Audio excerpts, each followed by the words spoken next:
scary skeletons and shivers down your spine. Shrieking skulls will shock your soul, seal your doom tonight. Spooky, scary skeletons speak with such a screech. You'll shake and shudder in surprise when you hear these zombies shriek. Tell me if you heard this before. Okay.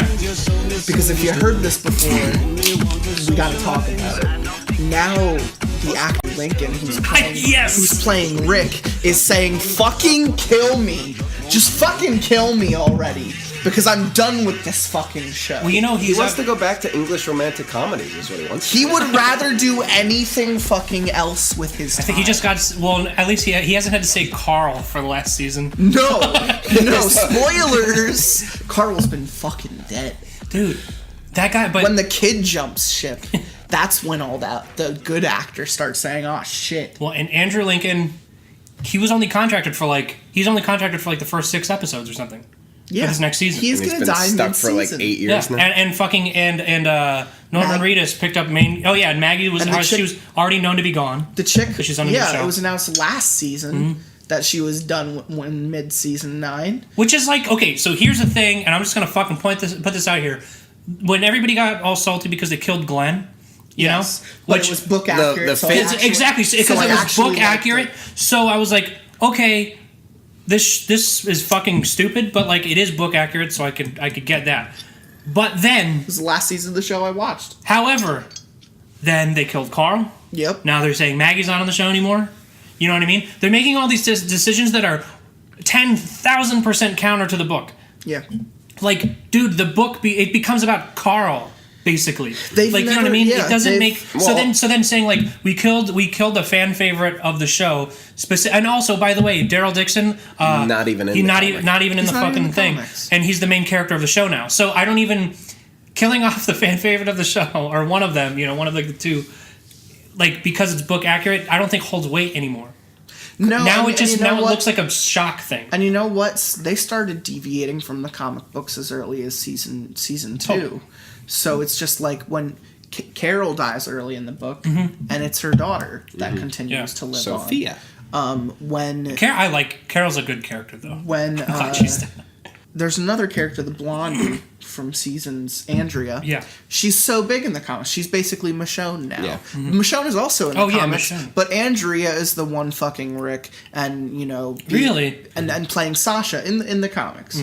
She's a really good shot. She learned how to use a sniper. She doesn't really talk to a lot of people, but her and Rick are fucking. Yeah. And Carl is okay with that. I think they hinted at that a little bit, that she's a marksman when she was alive. Kind of. A little bit. But in the later seasons, it's basically what Sasha became in the show. Like fucking Susie Crabgrass. Yeah. Which she... How much do you think it could be smoke and mirrors, though, with Andrew Lincoln? He's getting paid a ton. Dude, I don't think that you make that kind of announcement that somebody's going to be leaving halfway through season to then retract Maybe a that. show that lost that many viewers, though? I don't think that... They lost a ton last You know what's season. crazy is that they did like a poll, and like, look, these are like dweebs who give a shit this much about The Walking Dead. Sure. But like they did a poll, like how many of these like super fans will stop watching without Andrew Lincoln? And it was like 80%. Of them all said that they're like, I'm done. And because they're like, how many like we're upset about like these decisions, and it was like a significant amount. The show has always been Rick's story. In the comics, it's more of the Grimes family. You always kind of get the whole family element. He's just the perspective we follow, but it is exclusively Rick's story in the TV show. So to kill him off is just taking the horse out fucking back. Yeah. And putting it out to pasture. And you would think that if they wanted to just continue The Walking Dead without these characters, they would just eventually migrate them to like Fear the Walking Dead or something, and just say The Walking Dead is over. Crossover. Well, like Morgan's gone, right? Yeah. So it's like, okay, I don't fucking want to watch a show starring Daryl Dixon and Michonne. I do not fucking care. Like those two characters, like they're fine as supporting characters. You know what I mean? As a matter of fact, Daryl Dixon only works as a supporting character. In an ensemble, absolutely. Yeah. He's just not compelling enough to continue watching alone. Well, I think his character breaks. What He has doesn't he even have done a personality. that he's the main character? he worked. Well, I guess He hasn't had a personality since Beth, which was 2 fucking seasons ago, right? Mm-hmm. When he's like Well, whining 3 about at this Carol point. or something. Nah, He has a even like, being whiny about Carol is just this kind of remiss thing that he's Beth, been I going forgot on about for the past 5 seasons. Yeah, I mean, Daryl really, his character is, he's like a hardened redneck dude with a crossbow, which is not a character trait, who happens to have a soft spot for women. Great. Like most men and probably people in the apocalypse. Like most rednecks I know. Yeah. Well, My none of them sister. was his sister. So But they're not related. Not I'm your yet. sister. I'm your sister. Man, I forgot about Michonne. Yeah, And fucking Susie Crabgrass. What a horrible character on that show. there were a couple things I wanted to talk about. I don't even know her name. I just Susie. Susie Crab. I like that you keep saying that. I like Ned's Declassified School Survival Guide more than The Walking Dead. People are walking I onto think- their Wikipedia as, who is Susie Crabgrass? I think a lot of people would probably agree with you At on this that. point, I'd rather watch a At show this- about Ned, Mose, Ned dealing with the and zombie apocalypse. Susie Crabgrass and the black kid. What's his name? Cookie. Cookie. I'd rather watch them survive the apocalypse than fucking this crew. Even like Negan, I'm like, ugh. I'm just I like love- so tired of this thing. I love Jeffrey Dean Morgan. Me too. But even I didn't watch this last season because I just know he's not going to be in a lot of it. Wait, in the last season? Yeah. Oh, he was in like the whole season. Was he really? Yeah. They didn't give him much screen time in season 8 that I was like, I'm only watching this show for like 3 people and one of them barely shows up. Oh wait, maybe I'm misremembering then.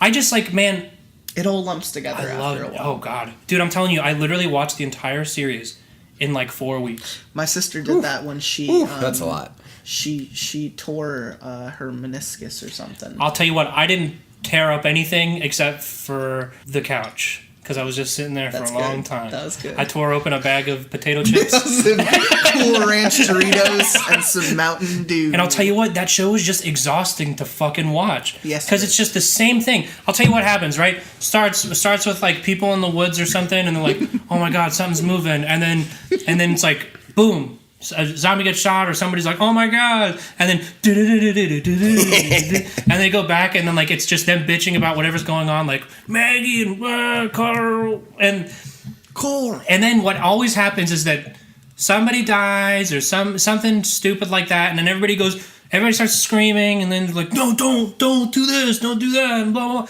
Every fucking episode, it's just some really peak emotion thing happens, and they just ride it out for the rest of the show. And I forget like exactly what happens, but I literally wrote this down, like, this will happen every show, and it did.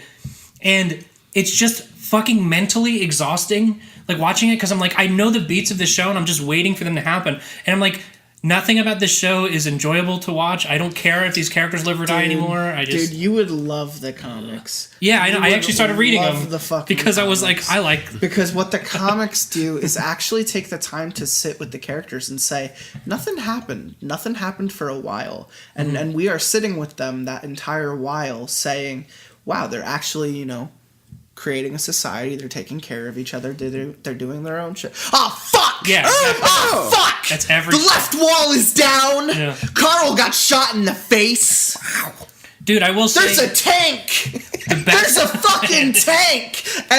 And what's his name? Machete is on top of Yeah. it. Machete the Governor.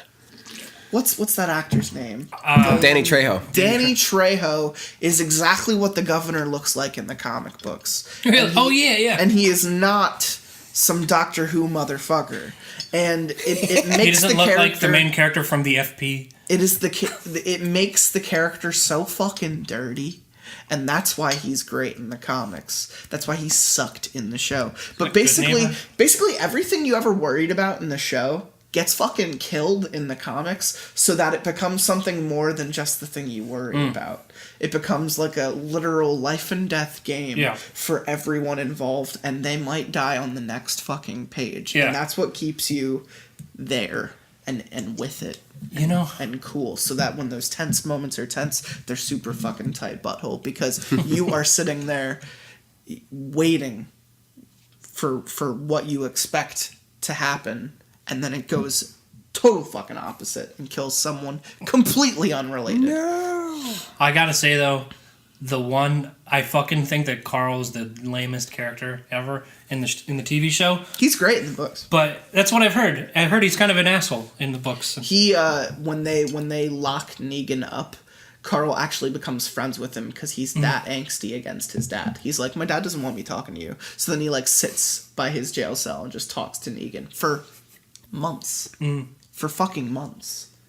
He just sits there and talks to Negan, and Negan teaches him all these like life lessons and kind of becomes like the dad figure that Rick hasn't been to Carl for a very long time. And you know what? The show's never gonna fucking get there. Yeah, because Carl's fucking dead. Dude, the best thing, and like I think that Carl's lame on the show, but the best scene in The Walking Dead, as far as I'm concerned, is 100% a Carl scene.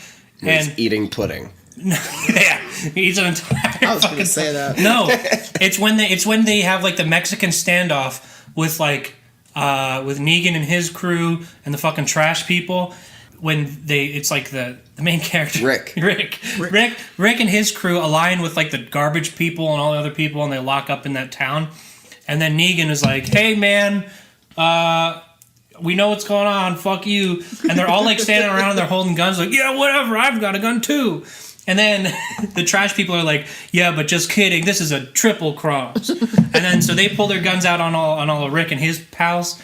And then fucking the only person who has any balls is fucking Carl, where he's just like, and he just looks around. He's like, "Oh, this is escalating really quickly. What do I do? What do I do?" And here's what he does. He shoots the guy in front of him he shoots the guy behind him in the foot, then in the face, and then just starts shooting everybody. And it's the most badass fucking best scene in the whole show. Because he's just like, full on panic mode, like teenage, like what? And then just like boom, boom, and then starts shooting. And I'm like, yeah. This is good. This is good. And that was the last time I enjoyed that show. And you know what's crazy?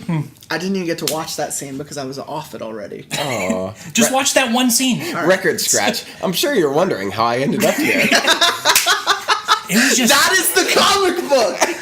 They have that moment like twice. Well, they do like constant time jumps and stuff, right? Yes. Which is interesting for a show like that. It is. Or for it is very... very interesting. The tie-in books are great too. I read like a Negan one, right? There are That's the one I've heard of. 3 Governor ones. I haven't read the Negan one. What's the thing is they give a lot of time to the villains. Well, and like even like Negan is not. He like is, but he's like an anti-hero. Kind of, yeah. So and that's the thing. He has like, a lot of good points, but he just goes about expressing them the wrong way. He just is like the most irredeemable character of all time on the show, and I don't know if that's how he's supposed to be. Well, in the book, he kills Glenn too. But I mean, no, I know that. But I mean, like, it's not enough to just be like that's how killing he's people. Introduced in the book too. So the minute you meet him, he is already irredeemable. Yeah. He kills the nicest character in the series. Yes. Mother Dick. That would give even a murderer a chance if he held them at gunpoint. Yeah. He gets beat over the fucking head for 13 fucking pages with a baseball bat. Squish. In issue 100 of The Walking Dead, it was heartbreaking. It hurt because Maggie's pregnant, sitting right fucking next to him the entire time. Now, the show felt cheap. Yeah. Because he just killed Abraham, and now they had to do it just because the comic book did it. Does he do the autistic "I'll find you" in the comics? Oh shit, yeah, I think so. Okay. I didn't know you were talking about it first, but like, yeah, he absolutely does something like that in the comics. Okay. I just want every character on that show to die. Mm-hmm. Like, I honestly, it's like, well, it's on that point where I'm like, you're getting your wish. I'm like but I mean, I just don't want any of them alive. I want all of them to meet their like horrible, gruesome end because I don't think there's any characters I actually like on the show anymore. They turned every character I did like into a character I don't like. Well, here's what I'm predicting, which is what I wanted to get at. What I'm predicting is the show is going to end for everyone but Daryl. And then it's going to become 5 or 6 seasons of Daryl the Walking Dead. Oh my god. You think it's going to go on that long? Probably. Yeah, I could see I think it could. Jesus. I think it could. Yeah, and here's the thing. I've always said that I've said this since the first or second season when they killed off Shane.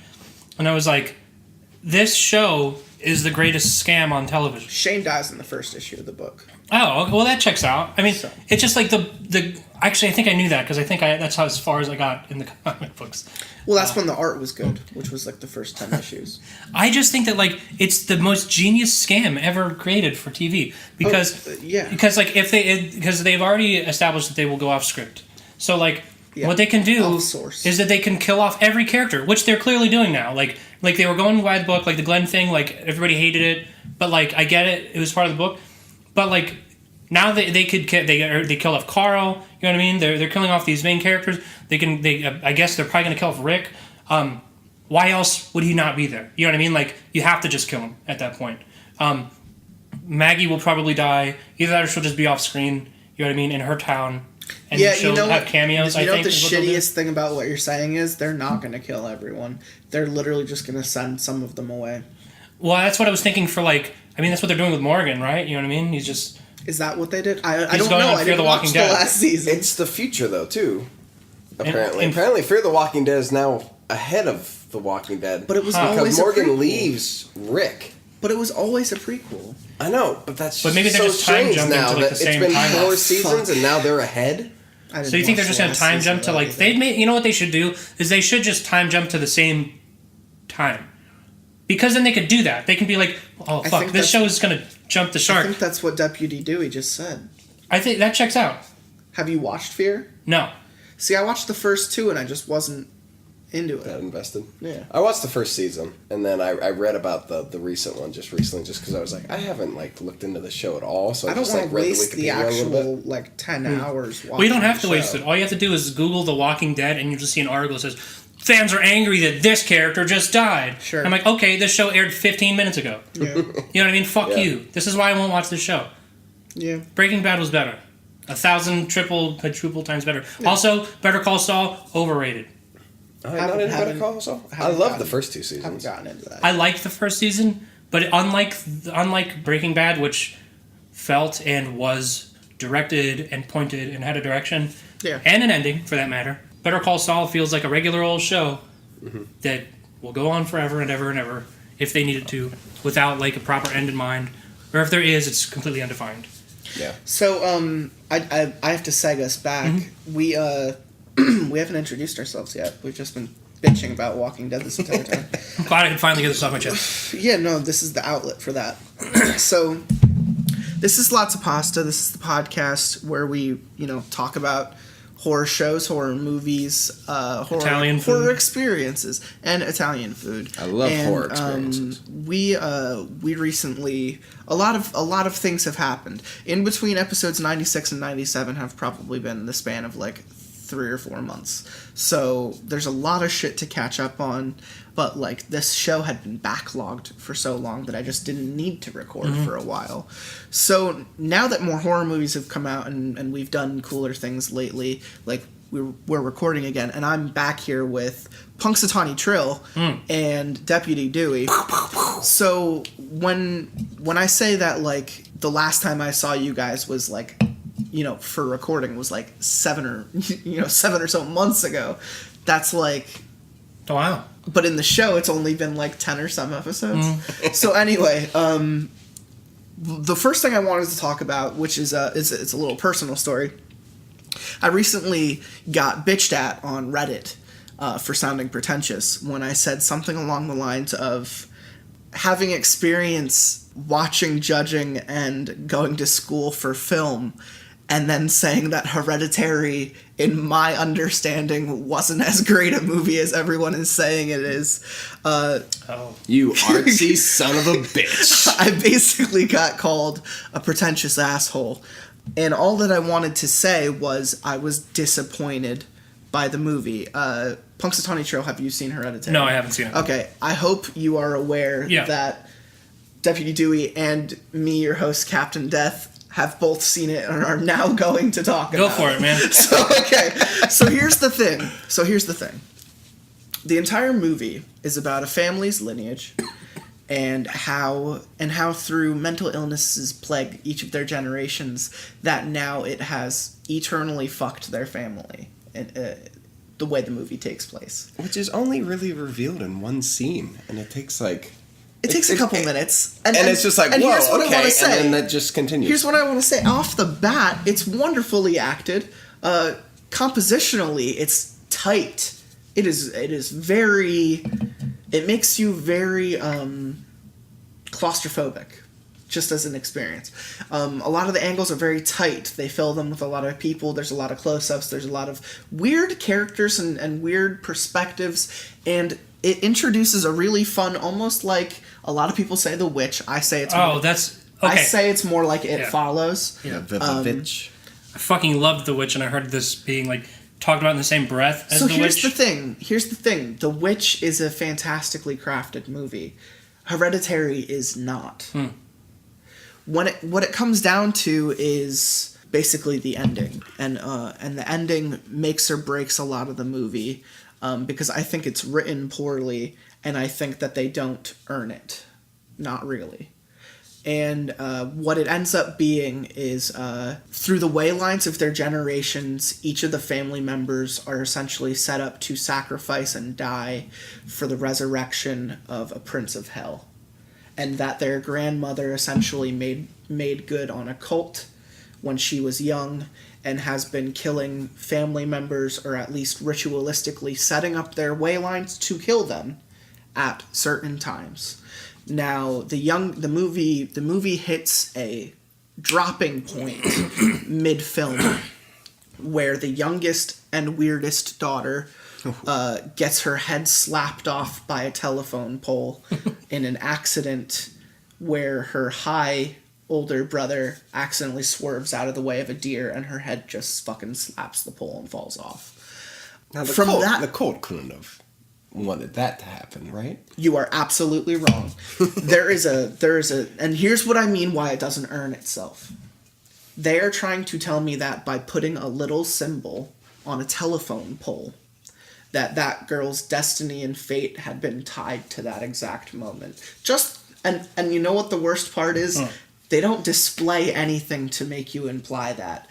They put the symbol on the telephone pole, and they tell you to accept it. So it's a tough movie for me to personally swallow. What I was most disappointed by was their unimportance of the mother's job. For me, the trailer set up that there was a woman who makes interesting miniatures. The trailer for me was like Toni Collette's character making weird miniatures that kind of depict weird things about her family and the mental illnesses. And it's like a diorama. She makes small dioramas, little scenes, but like very fantastically crafted. Like the memory was plucked from her head and put on the table. It's very interesting, and they never fucking use it in the movie, not once. It's just she uses it as a way to express her pain and how much heartache her actual job brings her life by revisiting some of these memories when she puts them down. But really, they're just odd, and her whole family is nuts, and that's the movie. And these assholes on Reddit, let me tell you something, if you want to visit any post about Hereditary, are saying that the movie isn't about fucking mental illness. They're saying that it's just all about this fucking cult and this decision and this family and this, oh my god, the way it fucking ends. We haven't even talked about it. The oldest son is the only one left alive because naked cult members are appearing in the house, and they force him up into the attic, and he jumps out the fucking window and dies. And he comes back with the spirit of his dead little sister that he killed in the middle of the movie. And the cult members tell her over the decapitated corpses of the grandmother and mother, who sawed her own head off while in a fugue state. As one does. You've all been there. Is told... Really sucks. She is in the body of her older brother, looking at her gross decapitated head on a statue for King Paimon, the, I think, 7th Prince of Hell. I think it was the 9th, but yeah. Whatever, man. He's a prince. And the funny thing about Paimon is he's not even a bad guy. Well, some people actually argue that the girl was never actually the girl. It was always Paimon. Because she was And I don't close to like- the grandma too. And I don't like that either. You don't like it? Because they said if you do any research about Paimon, he only imbues the bodies of young boys. Just by the grandma saying that she wanted Charlie to be a boy and that the kid is fucking weird. It tries to do an Omen thing and never quite nails it because the kid's just weird. She's not necessarily evil. She's just kind of autistic. And this movie sounds fucking dumb, dude. But in like a way that I can get behind. Like it sounds like dumb in like all the ways that it's one of those movies too. It's very slow. It's a very long build too before everything goes Dewey down. and I Dewdrop and I are on very opposite sides of the spectrum. So you like this movie? I actually enjoyed it a lot because I came out disappointed. So, and saying that anywhere on Reddit will get you fucked. But too, I'm also not a fan of The Witch. See, I love The Witch. Which I think goes... But here's the thing. The general audience that liked The Witch is gonna like Hereditary for what they think are the same reasons, but they're total fucking opposite. I feel like the reason The Witch... I like The Witch is because The Witch is a slow burn period piece. And and that's what was fun about it. And this one is just a drama with shitty things happening. It was like barely... Very, very shitty things. There was like barely anything that are never about... explained. Yeah. Yeah. There was like barely anything about the occult in The Witch. It was more just like... It just kind of seemed like it was old-timey dumb people thinking things that didn't make sense. And then at the end, they're like, okay, well, she floats off the ground. This is weird. Whereas, let me tell you, Hereditary is just about how the human mind deals madness. But it's full on, like, supernatural at some point, right? Yes. Which is, like, that's what I mean when I say, like, that sounds dumb. But like, in a way, it's not like right at the end there's, like, a stinger or, like, and she's floating off the ground. I'm like... Yes, actually, it does do that. Well, I'm saying, like, that was, like, The Witch. It's like... At the end, wasn't there something like that? She's like, and I'm like, okay. I almost don't like that. I didn't buy that in The Witch, but I thought it was neat. But I was like, fine, who cares? Because it's not like it's like there's ever going to be a sequel, so I don't give a fuck how this ends. Because it already ended like 5 minutes ago, as far as I'm concerned. When I saw The Witch, I thought the ending earned itself. When I watched Hereditary, I didn't think the ending earned it. So Dewey. The Dewdrop. So, like, the fun thing with Hereditary with me, though, is, too, I didn't see the trailer. I went in completely blind. That's, like, kind of how I try to do movies. Yeah. I will watch the fuck out of trailers, and let me tell you, Hereditary... I feel like it ruins things. Hereditary was the one trailer this entire last year that I watched when I heard it was at South by Southwest, and that's it. I looked it up out on my own Google search. It wasn't even in front of me. I literally read about it, Googled it, watched the trailer, and then said, okay, if that's ever in theaters, I guess I'll go out of my way to see it. And the early trailer, or the trailer I think I saw, just made it look like a slow burn thriller, and that just wasn't what it was. It was almost... It was what a pretentious fucking fag. For me, it was... Thanks, man. So fucking film school fucking... I thought it was visually appealing. You know what my final comment was? It was something along the lines of, like, I'm not here for people to listen to me or even like me. I'm literally just here because someone said, great review. I really agree with you. Oh, it's a horrible decision to go. Never go because of the critics, man. Yeah. I thought it was super visually appealing. You got this girl that just has such a captivating look of, like, just a bird that just got the shit kicked out of it. She's got this weird nose and these striking eyes. You got the guy, the stoner kid, who just, you watch his mole throughout the whole goddamn movie. It's just like, it's basically just a zoom in on his mole the whole movie. It's the little brother of the Death Note kid. Oh. Just Tawny Collette just losing her shit. And her Naked Brothers band. It's the Naked Brothers. Her Scottish husband that's just very oblivious to a lot of things. And then at the very end, he's like, all right, I'm going to stand up, and he just gets wrecked. But anyway, I loved a lot of the movie until the last 15 minutes. So the argument that there's nothing to do with... It has nothing to do with mental health. So what is Hereditary then? Is it just like the misfortune is Hereditary? This cult is... Essentially the deal the grandmother made.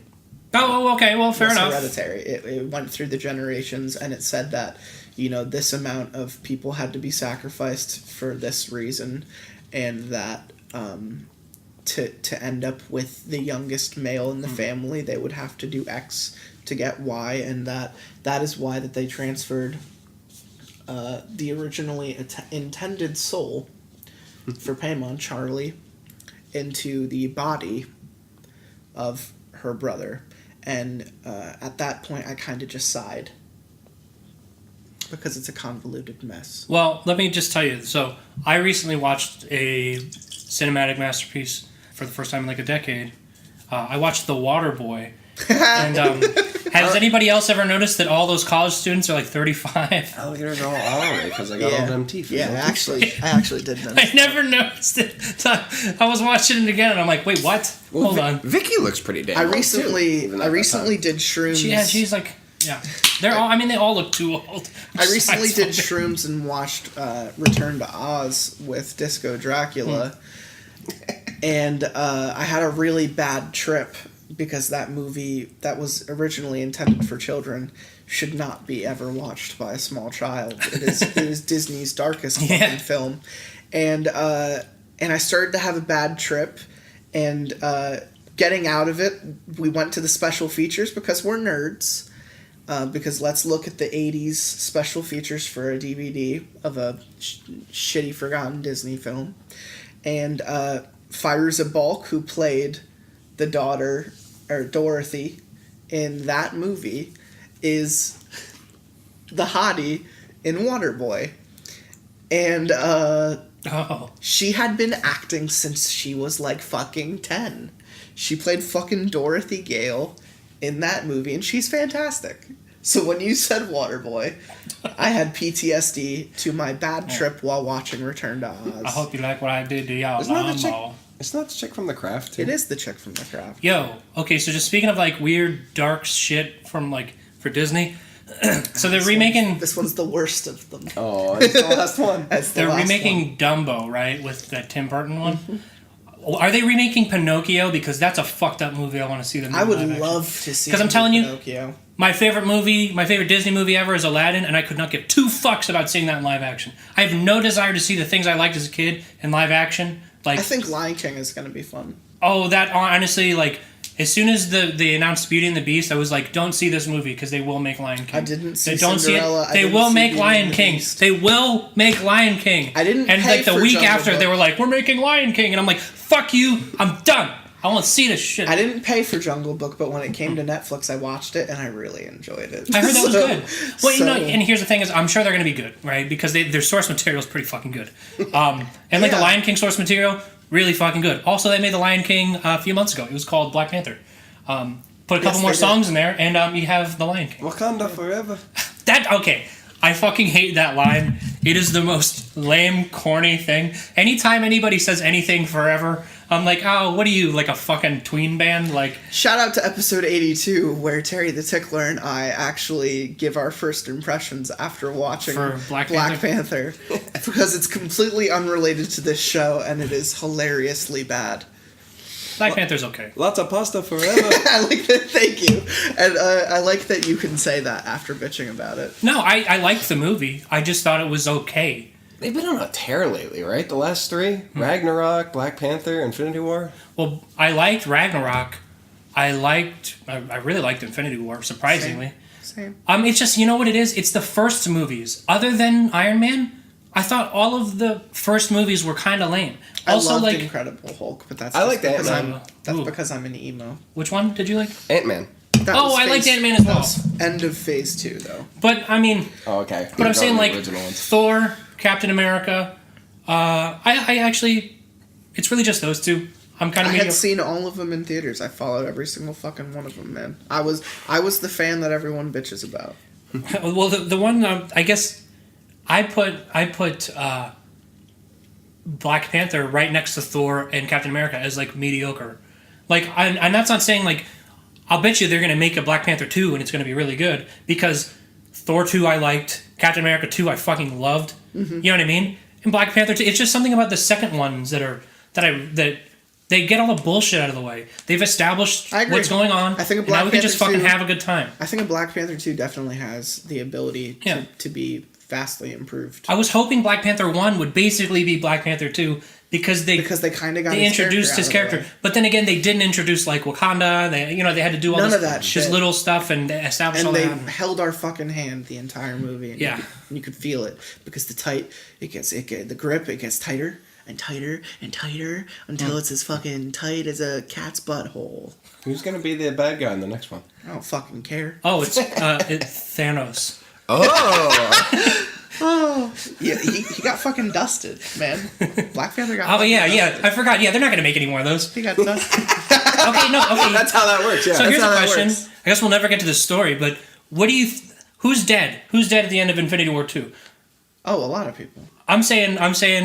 The Well, like OG Avengers, OG with the Avengers exception are of left with War Machine and wait, Rocket what? Raccoon. Wait, War Machine's alive. no. I'm saying Machine's left. who's dead at the end of. I'm saying Avengers who's 2. alive. I'm saying the OG, the people from Avengers 1, plus War Machine, Rocket Raccoon, and Nebula. Those are the only people who survived.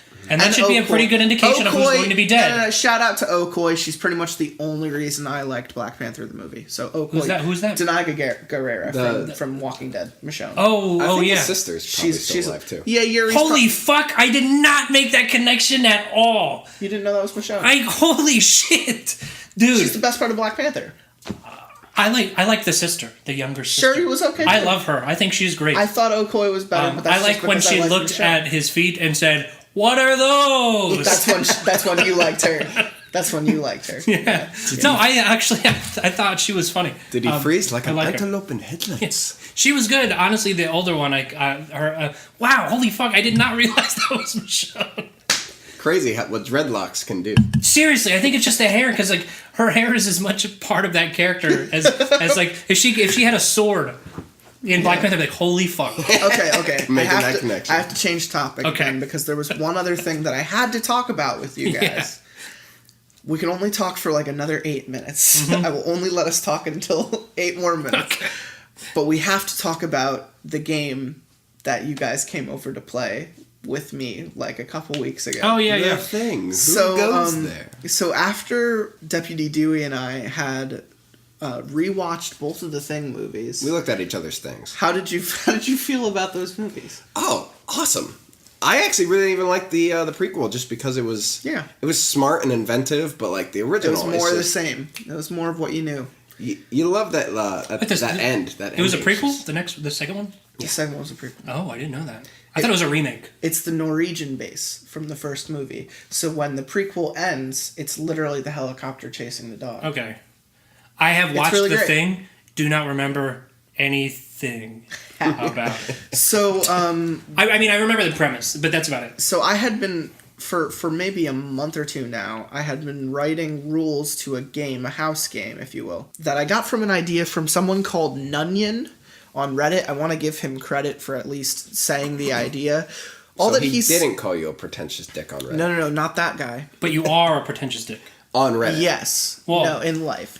So we You did go to film school. I did go to film school and art school. Yeah. Don't forget about my art degree. Don't forget about that. So It's just as pretentious on the paper. yeah, it just says pretentious. So anyway, sorry. So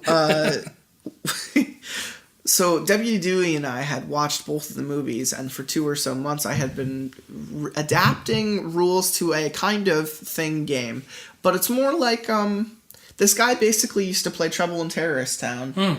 Wow. Actually, on his college campus. Yeah. He used to play that on his college campus. Or and then he said him and his buddies then when they graduated would start to rent out cabins in the boonies, and they would play it up there because they would have, anywhere from 30 feet to a couple yards in between their cabins. So it would be more about going to different houses and doing different things, and then the outside aspect instead of what I ended up adapting into a house game. yeah. I am currently in like a 6 or 7 bedroom house by myself, and I've been living by myself for the last year. He is a doctor. Which is why Disco Dracula and I always talk about how fucking haunted this house is, because there's nothing fucking in here except for me. So we record here in the basement, but I still have 2 floors on top of me with a lot of space, and we have a little bit of a backyard and a pretty big patio. So what I came up with rules for were essentially Nunyon's aspect of characters walking around a dark area and having to do generator checks, which was wasting some time to turn on some lights, and then the aspect of a blood test where you would test certain characters under certain circumstances in order to see whether or not they drew the thing chip from the box at the beginning of the game. Essentially, the game is about survivors trying to escape in an X amount of time. They have so much time before a helicopter arrives, before they can discern whether or not who to bring on the helicopter, and essentially the thing can track people down outside and turn people in between their like skill checks doing things in certain cabins. So what I did was say, we all draw not only humanity chips, like whether or not you're an alien or a human, but I also made like laminated character cards for like all of the characters from the movie and allusions to some of the characters in the prequels. And then I made like rules where like people would have to go to certain rooms of my house to do certain things, to get certain things, to help you survive the 5 rounds, the like 5 to, the 25 minutes it would take to win the game. There are in-between round moments where people would meet up and get weapons and maybe use blood tests or maybe just argue with each other. But for the first time ever, I had pretty much everyone who's been on the podcast who lives locally came to play the game in my house for the first time after like months of writing this down. And both of you guys said that you had a really good time. Yeah.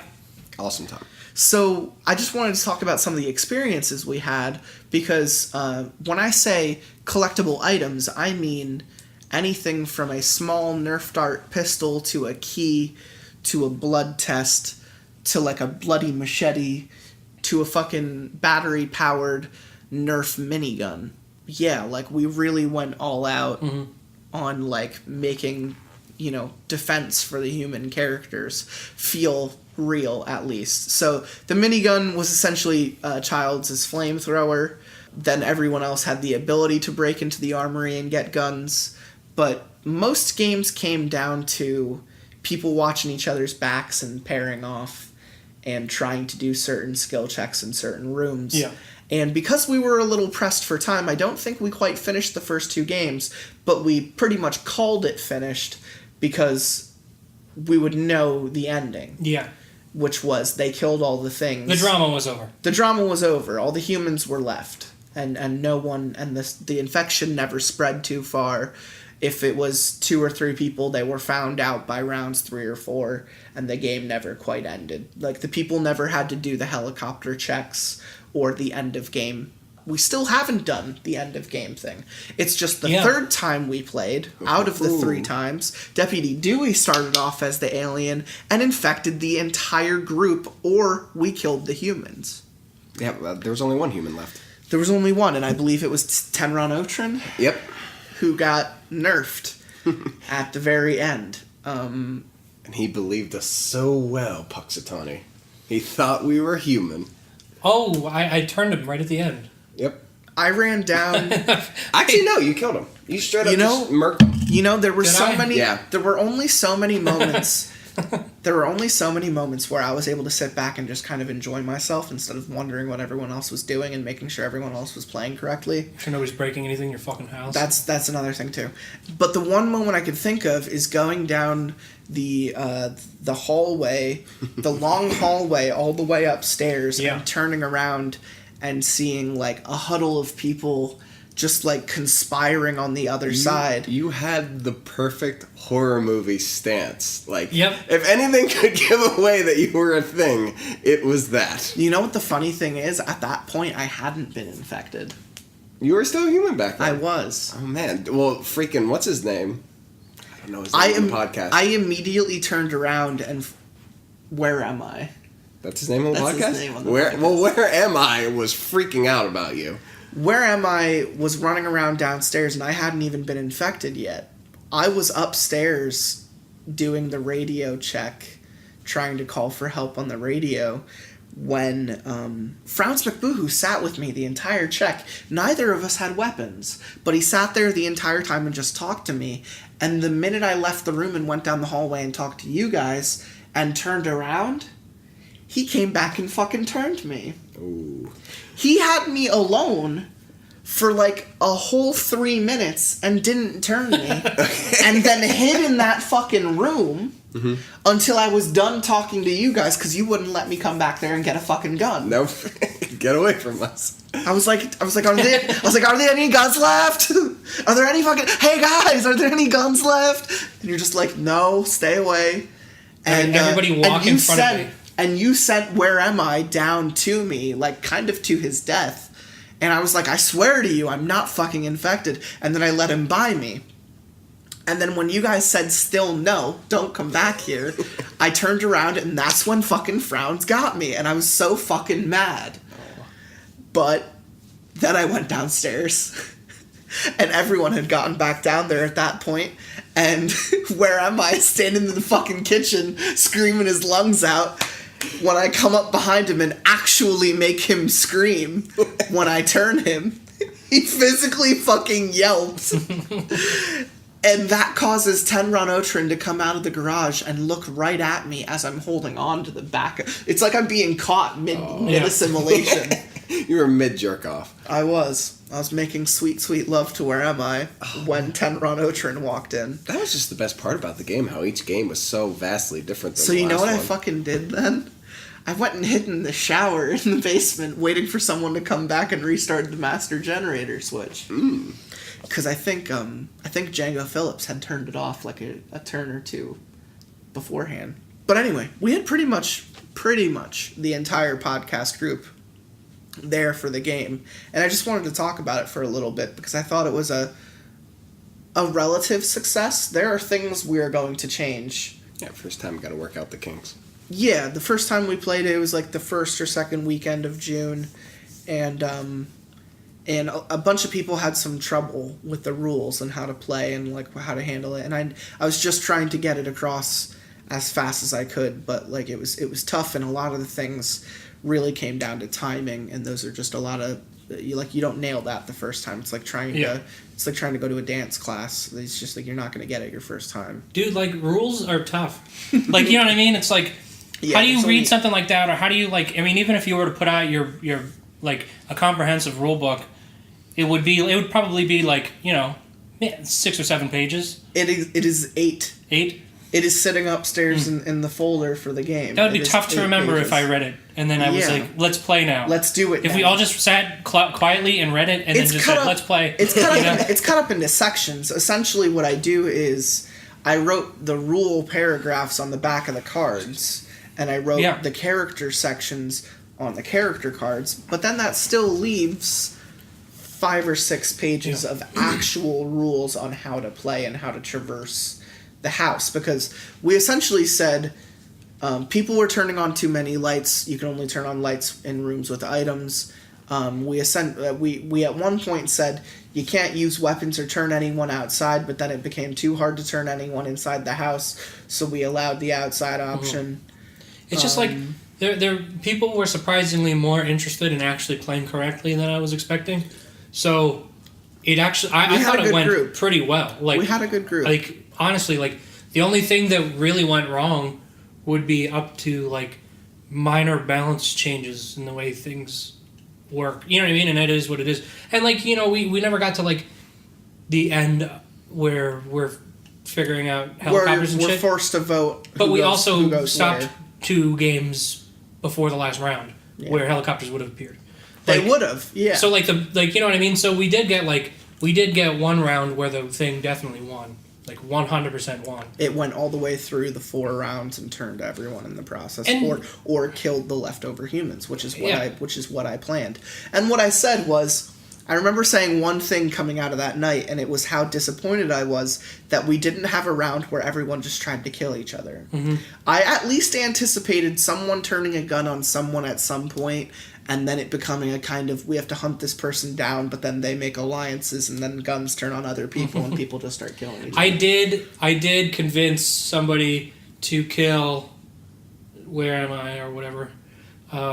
Where am I? Yeah, that was round 2. That was just like right off the bat, and it turned out I was wrong. I think you told Strawberry Shortcake. Yeah. No, he was dead. No. Strawberry Shortcake got murdered as a thing by another thing for strategy. That thing was the one that killed... That was Harold Heavy Hands. Yeah. So that was on me. I own that. I fucked that. I fucked him. I felt like a dick. But like... He was human, too. Yeah, he was. That's why I felt bad. Because I was so sure. So, okay, question. Does anybody know who turned on that fucking light? Which one? I turned on that light. Somebody turned off the light. It was the kitchen light. That wasn't even like a light for waiting around. No, but it was a light so I could see what was going on. That's I caught 2 people being turned in that fucking kitchen. So I was like, I want that light on at all times. That was me and Terry the Tickler. Oh, so you guys turned it off? Yeah, I turned it off. Okay. Yeah, then because I swear to God, because I went upstairs and I came down, turned around it was turned off, and he was walking out. Yes. And I was like, you're the one. You did it. That's all it took. He was so mad.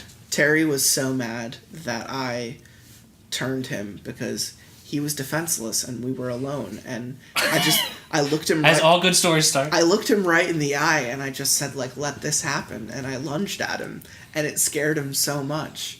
And he was like, I thought you said you can't do it from the front. And I was like, nah, what I said was it would be stupid to do it to the front, but if someone doesn't have a weapon, then they kind of just have to accept it. And you know what the shitty part is? You're a regular old man in the workplace. He was playing the pacifist character in the game, so he wouldn't even be able to hold a weapon if he had one. Poor guy. I just wanted to wait until he and I were alone because we were too busy talking to you. Mm-hmm. Anyway. So that's so funny. It had so many fun little interactions, and that's what it was there for. I felt bad bitching about it the first round. I did. I apologized to the people I bitched at.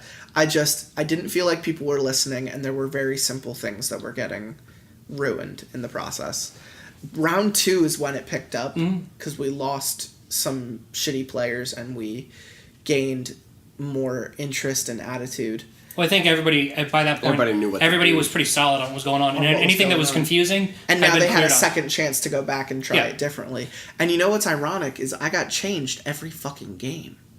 That's funny. I got turned every fucking game. Interesting. I was safe the first 2 rounds, and then Yep. I was hoping I started as a thing, but when you really fucking fooled the shit out of me. I'll tell you. The best part was I got the red chip, which means you're the thing.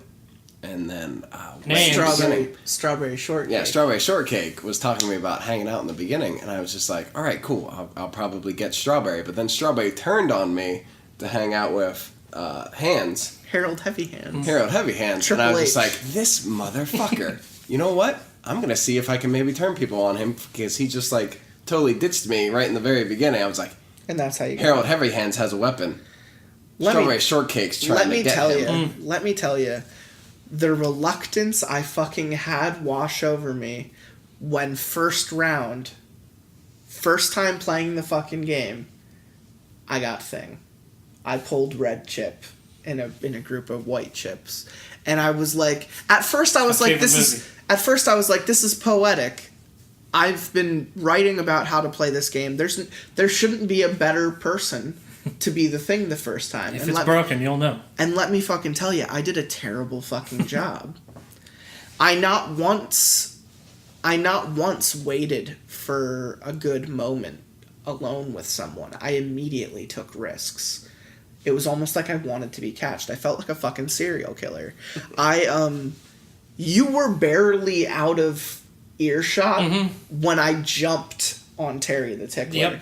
And then I had turned around, and at one point I got Tenron Otrin alone, and I turned him. I think I did wait another round to kill you, though. I entered the base. I was like, who are you? Just kind of questioning everything, and you were like... Because I was like, I just needed confirmation from other people to be like, hey, can we just so you know I'm doing this. I'm like 99% sure that I saw... You were playing Gary, and I was playing... Kurt Russell. Oh. His character in the thing, McCready. I was playing McCready and you were playing Gary, which meant we were the leaders. Yeah. And we had to be alone sometimes. And when that round came to a head, maybe like 2 rounds later, I just entered. I had turned Tenron Otrin and said, "You go that way. I'll go to the base." The minute I opened the fucking door, you shot me. You were playing the sheriff. You had a gun the entire game. I hadn't been able to get one. Well, I think I was like a round away from losing the gun, too. Let me tell you, when you're a thing, you don't have time to really get items or weapons, and if you do, I guess it would have helped me blend in a little bit more, but I was too preoccupied with trying to follow anyone, but no one fucking trusted me. Well, that last round, I was glad when I got turned into the thing, because I wanted to be the thing, at least for one round. And when I went and got the super test, the super blood test, I was like, this is it. This is the end of the game. You're gonna end the game. Well, and because like I can test everybody who I'm fairly certain we haven't turned yet, or nobody has turned yet, or like guarantee who is or isn't. Fucking shoot them. And then just whoever's left, just bam, you're the thing. Well, because there was enough people who were the thing already that like I'm like, there was what's his face, you know. Including myself, we had 4 after the first round. But it's that kind of situation where had roles just been reversed a little bit. Yeah. That last game, if Tenron had been playing Childs, what an entertaining fucking end we could have had. For sure. Him with the minigun in a room full of fucking things. That's the kind of experience I wanted to get from playing the game. But we kind of we had a lot of, haphazard little things happening. But I'm really glad that you guys had a fun time. Yeah, that was a lot of fun. Because it was really random, and I didn't think it was going to work. Not really. If anything, I was just looking for something to do that would be fun and, wouldn't deal with sitting on a couch looking at a TV for hours. Also, we should like a play manhunt role-playing game. It was LARP. It was what I would consider totally a LARP, because it's kind of like Betrayal, the board game Betrayal, but we're physically walking around the house, and you do video game like skill checks. Yeah. And weapon retrievals. It was totally Trouble in Terrorist Town with items. It was. That was like, it 100% was. It's like, but there's more roles, so kind of like I said like that. Salem. I said that when we played it. When we were said and done, and there were like 5 or 6 people, including you guys, left over to talk about it for a little bit. I like fully accepted it was essentially Trouble in Terrorist Town. Had a baby with Betrayal. You had certain items you could get and certain roles you can have. And that's the only true difference between Trouble in Terrorist Town and Betrayal. Is Betrayal, your character kind of inhibits your actions. And that's one thing I took, is that certain characters have certain loadouts in the beginning, and that's just it changes how everyone is going to play the game from this point forward.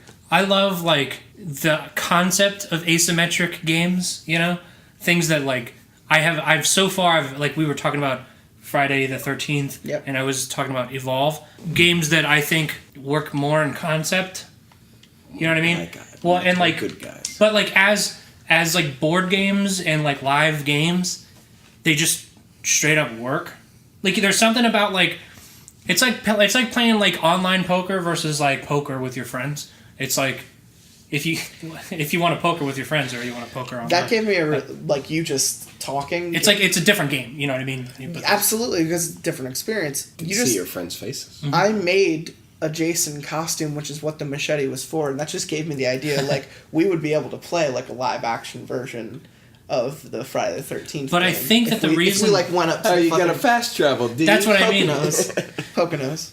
Oh, well, because like the reason why it worked, I think the reason why something like, I mean, I guess Trouble in Terrorist Town could also work live action, like you were saying, that guy on Reddit, but like in order to make Friday the 13th work, they had to make the unspoken abilities of Jason real. Like, you know what I mean? They had to give you, like, he's always walking, but somehow he's always in front of you. Like, he does all these things, and then they have to, like, create that in, like, as a game mechanic that makes sense.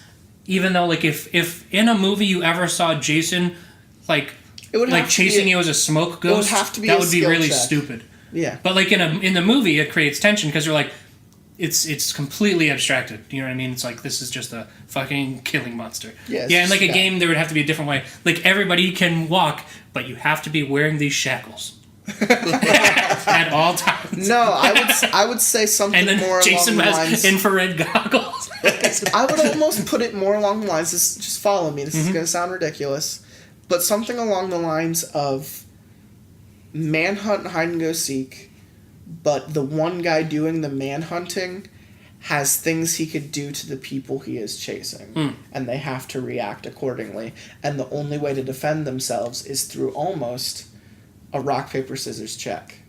Yeah, They have a 1 in 3 chance of avoiding his wrath and getting more time to run, because he's just like this pyramid head looking motherfucker. Yeah. That would be the only way to play it. You know what I just thought of?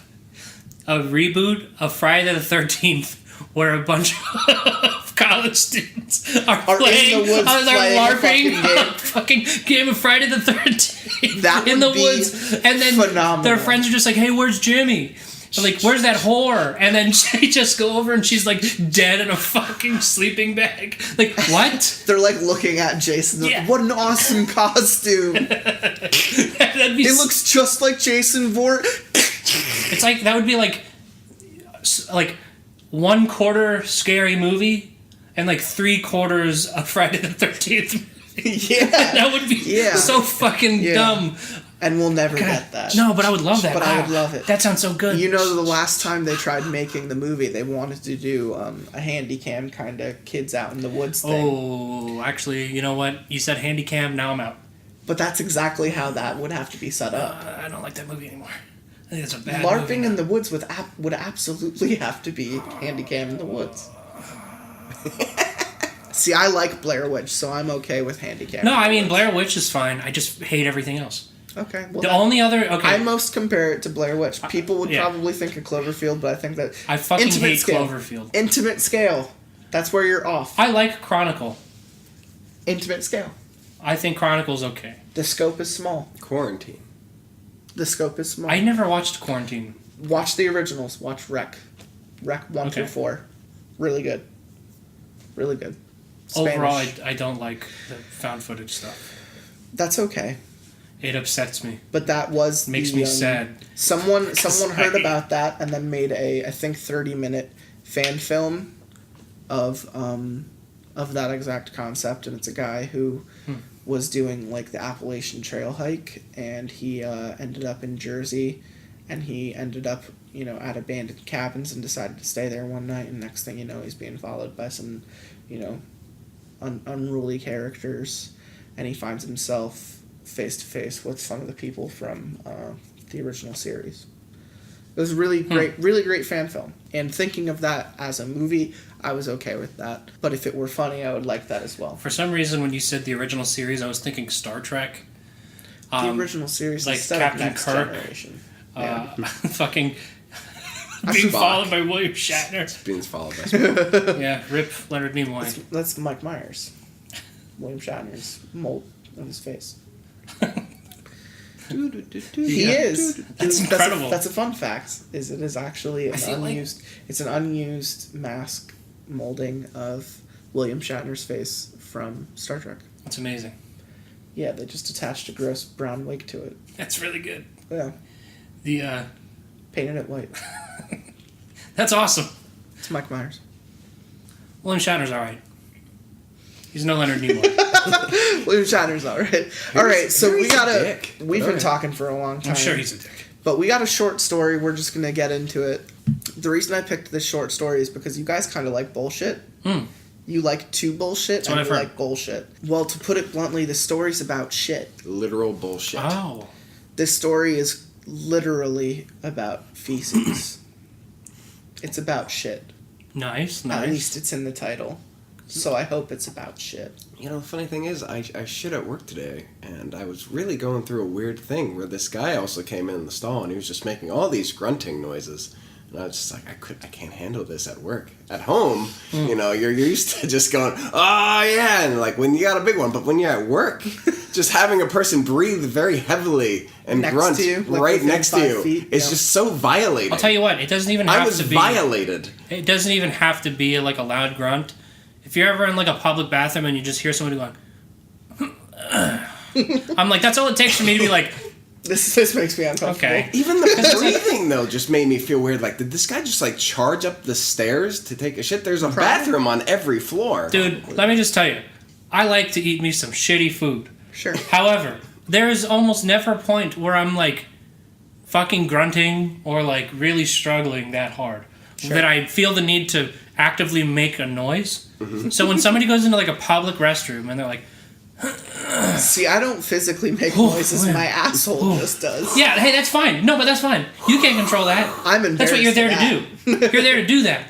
You know what I mean? Hey, no shame. You know what I mean? That's what you're there to do. You don't think people should physically be making noises? No, you know what you're not there to do is to be making voluntary noises. Your involuntary noises... Unacceptable. Involuntary is fine. You know what I mean? You can't help what your ass does. Mm-hmm.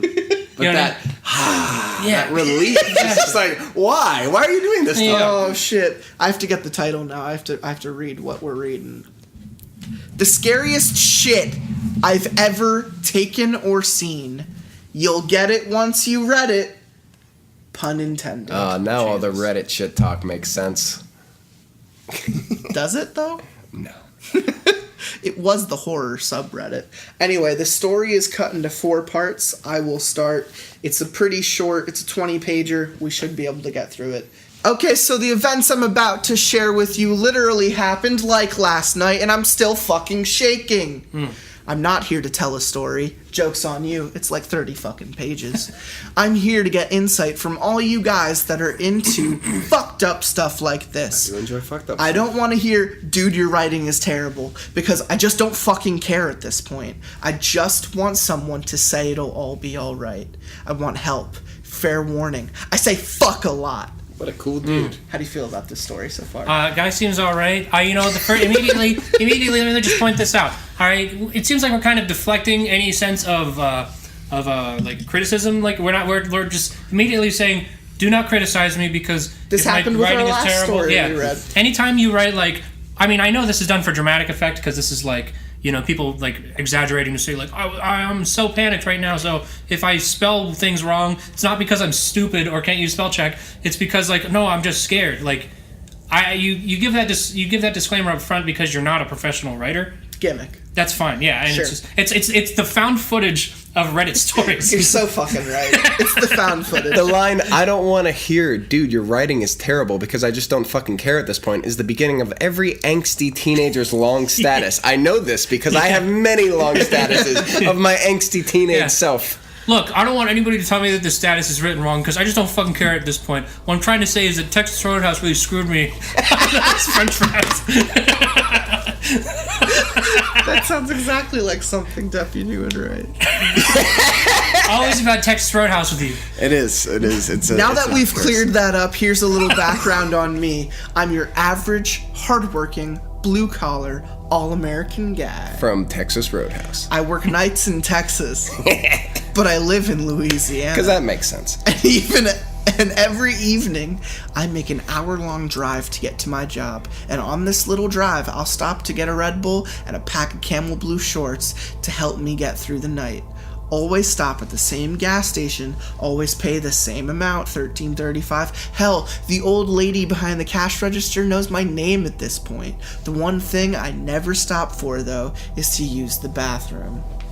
But this time, I did. He spends a lot of money every day on that.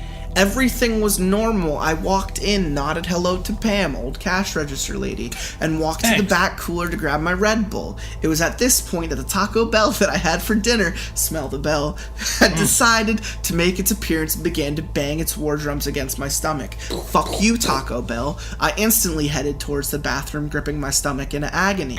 I needed to purge myself of this unholy entity quickly before it destroyed my favorite pair of work jeans. That's how I felt after Hereditary.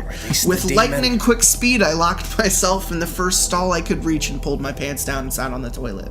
With a sigh of relief, I began to release my bowels. Holy Mother of God, it felt amazing. As I sat there, I began scrolling through Reddit, no sleep, on my phone, which has become a daily ritual for me. About a minute went by and I heard the bathroom door open and someone shuffle in. Now this would be completely normal, and itself had the unidentified person not walk directly to the stall I was in and just stand there. I waited for a knock so I could give the awkward, occupado that I usually do when this happens. It was then that I noticed the person's feet. I could tell that it was a woman by the size and shape, and that they were wearing women's sandals. That's racist. Little green, assuming their gender. Little green ones. Which is somehow racist. Little green ones with pink flowers painted on the thongs. But their feet were dirty as fuck. Like, haven't showered in a month dirty. I just figured some drunk girl accidentally stumbled into the men's room. Hello? I said in the most casual way one can while sitting on a toilet. After a second, I started hearing whispering behind the door, like she was talking to herself. I just couldn't make out what she was saying. Okay, so now, it was a little weird, but I just wrote it off as the bitch was just some homeless, crazy person. Someone's in here, I said, slightly annoyed at whoever this was that was bothering me while I was trying to take care of business. Taking care of business. Then I heard 2 knocks. Very slow and very deliberate. Yeah, hey, occupied. 2 more knocks. This is starting to piss me off. Look, lady. I was cut short by a loud bang that shook the whole stall. Bang, bang, bang. No, you want bang, bang, bang. No, bang, bang, bang for you. It's like she was hitting the door with the fucking sledgehammer. Over and over again. Bang, bang, bang. And she's still just whispering away, having her own little conversation as she's battering rams the stall door repeatedly. At this point, I was a mix of really fucking pissed and pretty fucking freaked out. What the fuck is your problem? I yelled, kicking the door back. The banging continued, but now it was accompanied by a wet smacking sound. Can you guys do that with your mouth where you do? Thank you. Thank you, Punxsutawney Trill. That's what I'm here for. That's what you're here for. I'm the Foley guy. And then she spoke. Oh. I like how you pointed to him. Let us in. Her voice sounded almost childlike, which just added to the creepy factor. Bang, bang, bang. Let us in. Let us in. The banging and wet smacking sound got so loud I had to cover my ears. Leave me the fuck alone, you crazy bitch. And then almost instantly she stopped. Alright, sorry, fine. I'll go away. That's all you had to say. I watched her feet as she backed How'd that guy know my name? As she backed away from the door and right into the bathroom wall. She slid down the wall until she sat facing my stall. I waited for 5 minutes for something else to happen, but when nothing did, I stood up, pulled my pants, and reached hesitantly for the lock. My hands were shaking, my heart was pounding in my ears. I didn't really think about what I would do once I opened the door, but if I didn't get out of there, I'd never make it to work on time, and I doubted some old crazy woman wouldn't let me shit in peace excuse would get me much sympathy from the boss man. So I went for it. Very slowly, I opened it. I let it swing all the way open to get a good look at this chick. I want to remember what she looks like before I book it out of there. And there she is. Sitting there, staring up at me and smiling this big, fucked up horror film smile. She's got blood just dripping down her face from her forehead. I pull the stall door around and see blood spatter. This crazy fuck was bashing her crazy fuck head into the fucking door until she fucking bled. I was surprised she was even still conscious. What the hell is wrong with you, lady? Was the most intelligent question I could muster. She just stared. She must have been on drugs or something. I felt bad for her. I inched my way to the sink to grab paper towels to help her stop the bleeding of her nose and forehead. And her head never turned, but her eyes followed me the whole time, and that creepy fucking smile never left her lips. First mistake. I grabbed the You don't towels. help people. She sounds happy. You don't help people. I grabbed the towels and squatted down so I was on eye level with her. My face and hers were about 2 feet apart as I dabbed her forehead with a paper towel. She was actually pretty cute, if you could get over the bloody, creepy smiling and wide-eyed stare. I can get over it. Maybe 22 years old. Black hair. All 22-year-olds are like that. Petite. It's just an age thing. But then I noticed her eyes. Like, really noticed them. She was staring right at me, but it's like she wasn't even there. Like she was empty. It made me shiver a bit. It sounds like this guy just met the perfect woman. Yeah, right? If she's like, not really there. If she's empty, already then you fill her up. If she already comes pre-beaten, like... Somebody's already set her straight. Yeah. All the work is done. Jesus Christ. I am an officer of the law. I continued trying to clean her up, and finally she spoke again with that same little kid voice. Why didn't you let us in? At this point, she couldn't really startle me anymore, so I nonchalantly said, well, I wasn't expecting company, so I didn't have time to clean the place up. In the most sarcastic way I could. Nothing. Not even a giggle. She just kept up the creepy possessed act. I just want to point out, this is how I know this story's not real. That guy's not that clever. He did not respond like that, like, oh, I didn't clean the place up, after he just got done pooping and there's a girl covered in blood. There's only one person that can do that, and it's Ryan Reynolds. Yeah, no, totally. Ryan Reynolds also would have helped her. Excuse me, his name is Deadpool. I was just about done helping her and going to stand when she said, will you let us in now? And before I could reply, I see movement to my left and I jump up just in time as a box cutter blade slashes through the air and instead of hitting my throat, makes contact with my wrist. I start splurting blood instantly. I'm standing there, holding my wrist and gritting my teeth, and she's still sitting there. Only now she's holding up this box cutter, smiling at me like she did me a favor. What the fuck? I screamed as I tried to stop the bleeding, but I instantaneously forgot about any damage I'd taken after what happened next. This fucking girl starts running the box cutter down her face. I don't mean just skimming over it either. I mean she was digging it as far into her fucking skin as it would go, then dragging it down her face.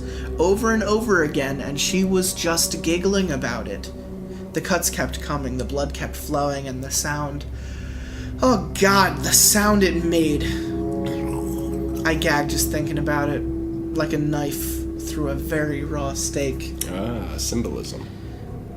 I just stood there watching in horror as she mutilated her face with the blade. I couldn't do anything. I felt sick. She just stared at me with those blank eyes and giggled some more. Fuck! There was so much blood, and more came as she sliced through her eyelids and a white-red liquid oozed from the socket. She cut through her lips until they hung by nothing but a strand of meat, and when the lips were gone, she started on her gums and tongue, just slicing and slicing. God, the sound. I couldn't watch anymore. I turned away and began slowly making She's just shaking her head around. Yeah, don't forget the giggling. I turned away and began slowly making my way to the door. I had to get out of there. Wait! I heard her mutter behind me. Please, God, help me, please! There was pain in her voice, so much pain, and it was her voice, not the childish tone she had before I looked to her. She was on her hands and knees, vomiting uncontrollably. In between retches, she looked at me with begging eyes. Her eyes! I started to cry and sob like a fucking baby. I fell to my knees. How? I cried. Tell me how. I'll do anything. Just tell me how. I held my face and cried into my bloody hands. This was so fucked up. This was so fucked up. Tell me how, I whispered, sniffling. Let us in. That childish voice. I looked up and she stood over me, her face like bloody shredded meat. One blank eye looked down at me as I kneeled there, shaking from terror. Let us in, she said with a smile as she raised the blade to her throat and sliced from side to side 3 times, spewing her blood all over me, and then she collapsed in a bloody heap. She was seizing, convulsing, dying, but she was still fucking smiling. Then I ran.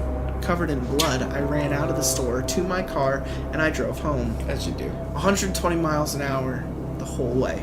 Hey, look, you know what? If there's some spelling errors here, I just don't give a fuck right now. Care. I don't fucking care. When I got home, I locked myself in the bathroom and sat in the shower, crying as scalding hot water washed away the blood. So much blood. That was 14 hours ago. My boss called me 100 times, but fuck him. He didn't see it. He didn't see the smile. He didn't hear the childish voice demanding, "Let me in." It's like Sabrina from Pokemon. Play with me. Must be an important dude for 100 times getting called. Play with me. And how did this woman still speak after slicing her tongue? There's a lot of questions I have, and I don't quite know if I'm excited for how this is going to continue. Yeah, I'm like, my first instinct is, as soon as I open the door from pooping, and I see that there's like a lady on the floor, I walk the fuck I'm out not of there. washing my hands or nothing. I'm getting out. I'm With your going poo- outside. You're going out with your poo hands. Yeah, with my poo hands, and I'm probably going to smoke a cigarette with my poo hands. If I'm this guy, just stand outside, and first I'm going to go, hey, lady, there's a chick in there with a box cutter, and she's cutting into her head. Goodbye. I'll see you tomorrow for my $13.35 and cigarettes. She wants you to let you in. Oh, yeah. Let us in. Actually, you know what? Hey, lady, don't go in there. Call the cops. I got to go to work. He could have made it to work. He could have made it to work. All he had to do was do what every self-respecting American man does, at least. Not wash your poo hands. Don't wash your poo hands and don't help anybody. Because even when you do, you still get sued. Yeah, because you know what? You lean down and you say something charming and they call you up for sexual harassment. Look what happened to Mr. Incredible. He saved that guy jumping out of a skyscraper. You did not save my life, you ruined my day. Yeah. Phased. He didn't have to be saved, he didn't want to be saved. That's me. Anyway, who wants to read part 2? I'll read it, I'll go. All right. Oh, here's a wonderful note from Chris here. Thank you for all the positivity and support, guys and girls. I truly appreciate it. I hope I can continue to keep you all updated. God bless, Chris. Now, first of all, I just want to point out here, I'm deeply offended by the notion that, God bless. And I know that God is the first word in the last sentence, but I don't like this capitalized. It offends me. Sure. As a very, very serious and I'm very, very intellectual and atheist. Good. I have a neck beard, and I'm black, so nobody can complain about the things I say. So I just want to point that out. I just please don't do that. Also, all right. It's early, still dark outside. The thick, humid air weighs heavy on me. Sweat trickles down my back and mixes with the morning dew. Already, he's gotten a little bit. Yeah, and now he's just setting the tone now here. he's a poet. Yes. Well, he got all that positive feedback. Now he doesn't have to tell you, look, if I spell things wrong, it's not because I'm retarded. I was just excited. God bless. God bless. It's not because I just got done writing the screenplay for Hereditary. The rest of the world is slowly waking up as I lay here in this poor family's backyard. Oh. God forgive me for what I've done. All right, so That's cool. Illusion. this is a little different. I haven't slept since the incident. Oh, okay. I couldn't sleep. Every time I tried closing my eyes, I would see her face. Hear her begging for help. Those pleading eyes piercing through all that I am. What does she want? Someone to comfort her in her final moments? A savior? I'm no fucking hero. How was I supposed to know she would kill herself? Fuck, man. I'm disgusted with myself. I should have done something. Maybe if I'd grabbed the blade, she'd still be alive, in a hospital recovering from whatever was affecting her. Surrounded by her family, who loved and cared about her, thanking God. Oh, Jesus fucking Christ, this guy. And even the T's capitalized. What's going on here? Thanking God, capital, that she was safe. Capital. Not capitalized. Damn now it. she's dead. And I can't help but feel responsible. You know what? He just doesn't care, man. He just, you know what? I just don't fucking fucking care anymore. Like Phil Collins, you know? Yeah, man. Don't care.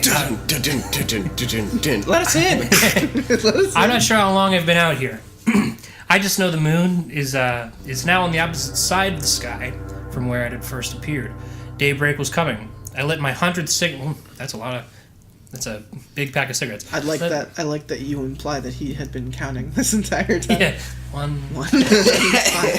To focus on something because he was very distracted 35. from the thought of this woman cutting up her face. Yeah. I lit my 100th cigarette and inhaled deeply as I contemplated the events of the day before. As the sun crept its way over the tree line, a new day was coming. But was I ready for what came with it? I had gone to see my doctor as was suggested to me. She's been my doctor my entire life, and I tell her everything.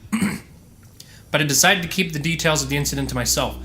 Instead, I gave her some bullshit story about me and another guy getting into an accident at work, resulting in me getting cut, and my fellow employee bleeding on me. She responded with, well, we'll do a basic screening for any blood-related diseases you may have contracted, and that cut is going to need stitches.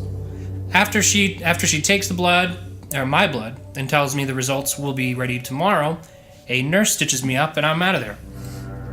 I didn't feel like being around people, plus I had other business to attend to, so I had to go back. Oh, God. I had to go back to the gas station.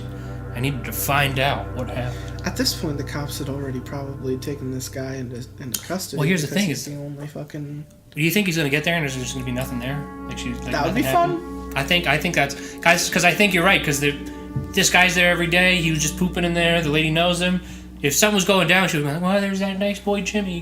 Chris came in here. He buys hundreds of cigarettes for $13, and then he leaves." Yesterday, Red Bull and he cigs. first time he's ever pooped here. He said he had a hankering for Taco Bell the day before. Next thing you know, he came out He's covered in blood, just like anyone else who would have had Taco Bell. I figured he just had the cheesy gordita crunch. That's what we call smelling the bell, baby. That's what that naked wild chicken chalupa ends up doing to you. Have you had one of those Doritos Locos tacos? You look like you just They left made the crime scene. They made the new fire version of those, and let me tell you, it makes your butthole lunch on fire. Oh, that's he looked for like sure. he was on fire. Oh, that boy Chris, I'll tell you. This is Louisiana.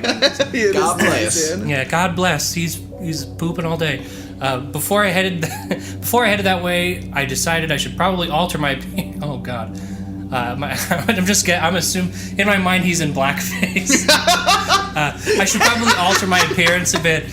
I didn't want to show up and get hauled off by the cops as soon as I got there, so I stopped by my house, grabbed my makeup, and blackened my face. I grabbed my handy dandy, about to return to the scene of the crime and don't want to be identified, electric hair trimmers. Oh, Jesus. So he shaves his head. I stand in front of the mirror. No, it's the opposite of being black. Yeah. White. He just said white supremacist. You gotta get rid of them cornrows. No, yeah, he's shaving his cornrows. I guess we don't know I don't know if he's black or white. We don't know. I mean, there's a lot of black Chris's in the world. Sure. God bless. God bless. Lowercase capital thank No, stop. God. He lives in Louisiana, too. Sure. I stand in front of the mirror and glance at myself as I plug the hair trimmers in. I thought he was plugging his hair in. Plug the hair trimmers in. Fuck, I look terrible. That would confirm whether or not he's black, though, right? That's true. Kinda. I had dark circles under my eyes, and my eyes themselves were bloodshot from lack of sleep. I ran my fingers through my hair and sighed. Unfortunately, if I wanted to look any different, I had to shave it all off. Well, here goes nothing. I mumbled to myself as I cut the first strip of hair. This process lasted about 10 minutes, and upon finishing, I set the trimmers down and took a good look at my reflection. Oh, it was bad. So fucking bad. I looked like a fucking sleep-deprived skinhead. Okay, so he's white. He's white. There was only one way. There's only one way to make myself feel better, which involved me making stupid faces. Get the Nazi tattoo. Yeah, that's the only way I can feel better about that. For me making stupid faces on my reflection and repeating. Tiki torches. Yeah, I gotta make a trip to Walmart. Would you fuck me? I'd fuck me. I'd totally fuck me. Oh, yeah, Buffalo Bill. Oh, he did the Buffalo Bill. That's relevant. This went on for about What? What are you doing, man? This one went on for about 2 minutes, which is abnormally and significantly too long. Yes. Until I thought I saw my reflection smirk at me. And my dick. Fucking smirk. I love when my dick smirks at me. Mostly my dick. I jumped back and instantly started shaking my head. I was so tired that I was hallucinating. Fuck you, reflection, I said as I walked out of the bathroom to get dressed. A little while later, I was finally in my car and headed to Texas. It was time to get to the bottom of things. Mm-hmm. When I was about 20 minutes from the gas station, I got a call from my sister. I pick up my phone and her voice screams into my ear, "Hey, you fucking fuck! How the fuck are you?" I went back. Runs in the family. I went back for my phone. It is Texas. And my ears are ringing.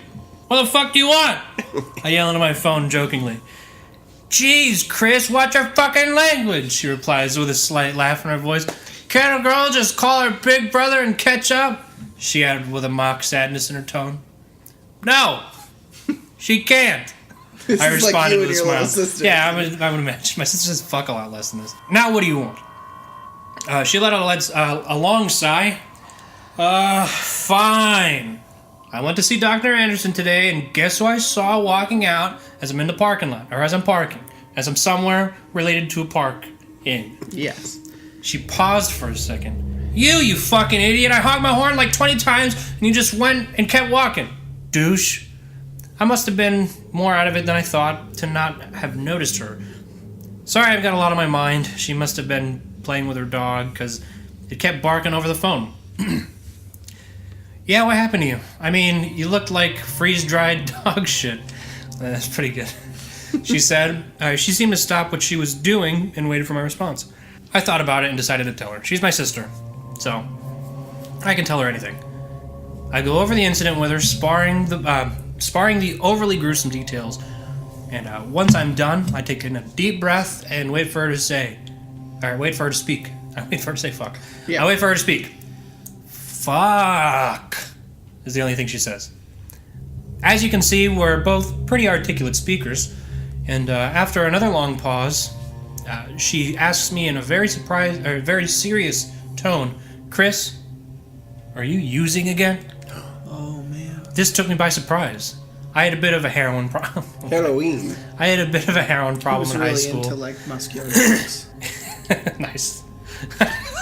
He's really into muscular chicks. He's been playing too many anime fighting games. Played a lot of Soul Calibur and Tekken.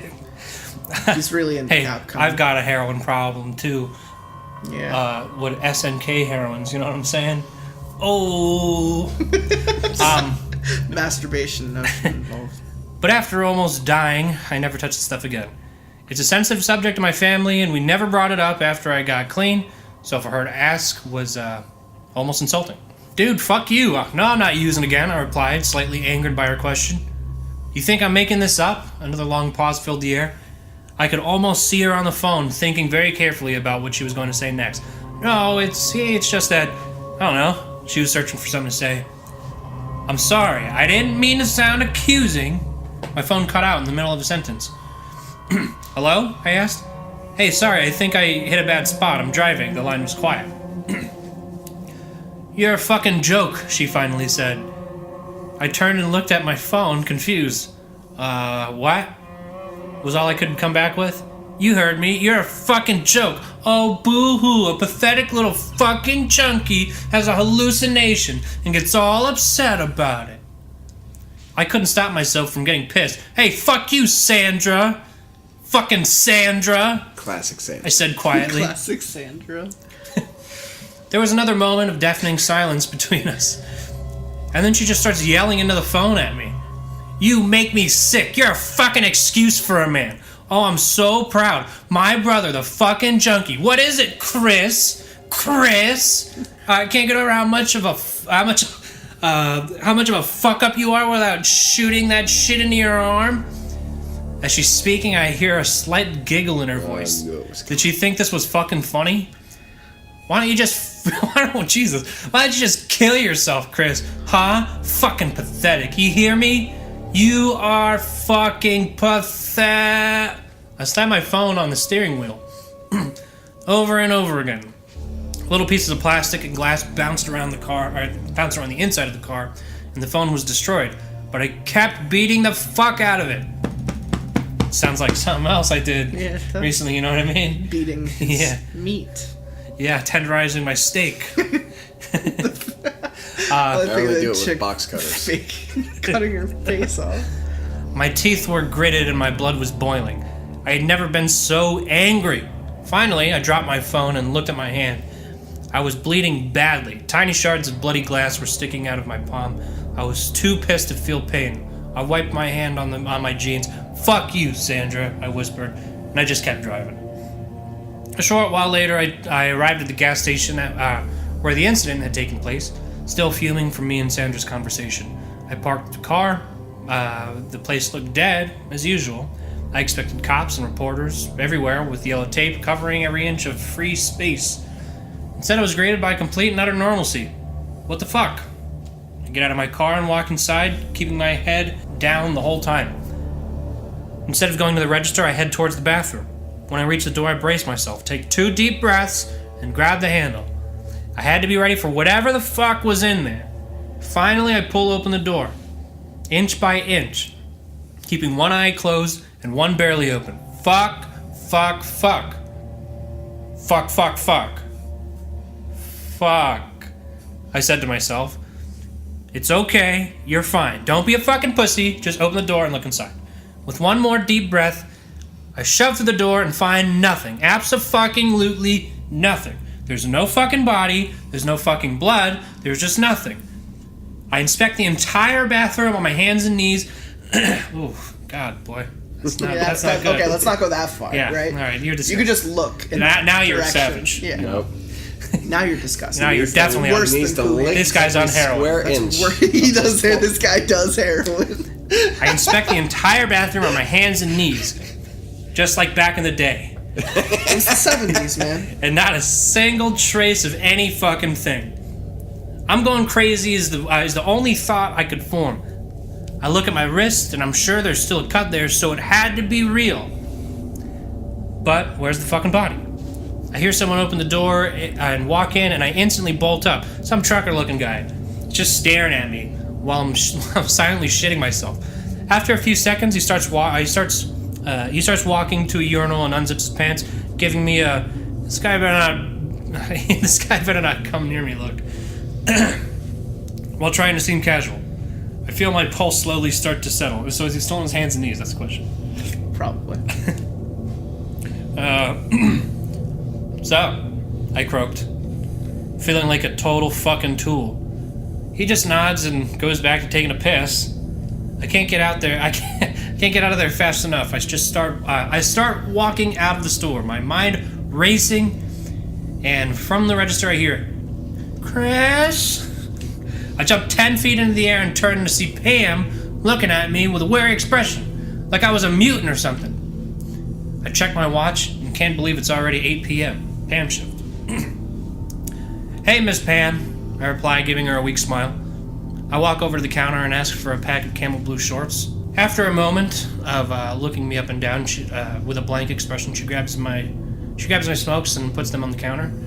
As I'm reaching for my wallet, she says, "Chris, what the hell happened last night?" I stopped and looked at her as I felt the blood drain from my face. I couldn't say anything, so she just starts talking so fast it's hard to keep up. "That girl goes into the bathroom, and 20 minutes later I see you run out here covered in blood. When I go in there to see what happened, it was like a goddamn butcher shop." Her elderly voice was quivering. The poor woman was as scared as I was. "You saw her? You really fucking saw her?" I replied in barely a whisper. I couldn't stop shaking. "Of course I saw her," she stated in a hushed yell. Next thing I know, I'm trying to call the cops, and 3 vans full of people pull up, and some guy in a suit is making me sign confidentiality papers, telling me I didn't see a thing, while there's a crew of guys in jumpsuits cleaning up the bloodbath in there. Then, poof, they're gone. Well, this didn't make any sense. "Who are they?" I asked, dumbfounded. "Hell if I know," she replied, rubbing her eyes. Then she reached under the counter and pulls out a folded paper. Oh, baby. "Here," she says as she slides it across the counter to me. "Oh, what's this?" I ask as I shakily pick it up. Turns out it's from Taco Bell. It's a non-disclosure for what happens in bathrooms after any people try their new Doritos Locos Tacos. From Pam's. It's from her modeling years. Here you go. Look at this. Let me know this is what you I got.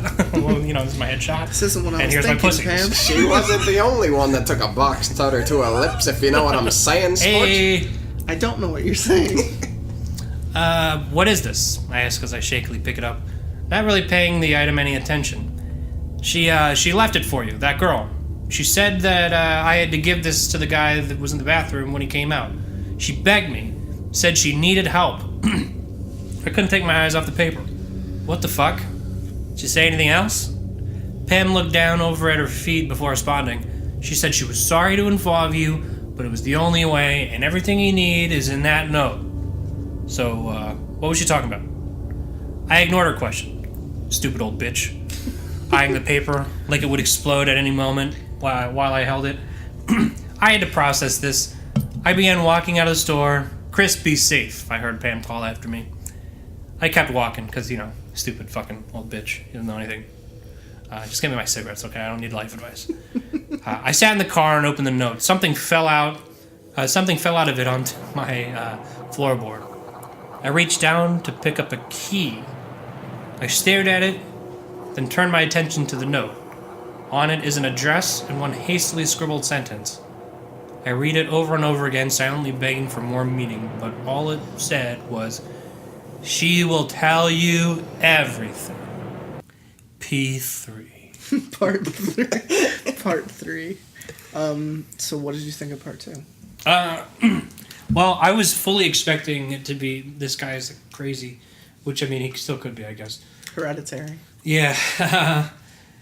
But I guess this is like Every answer cannot be hereditary now. This is like a government conspiracy now. This is the hereditary episode. Yeah, that's what I'm thinking. A biological. This is like an MK Ultra thing. Maybe. Where they're like, it's they're performing tests. I think of it more as an outbreak. Like as long as this guy's alive, he's gonna spread this shit. I want more of the sister. What's going on with that sister?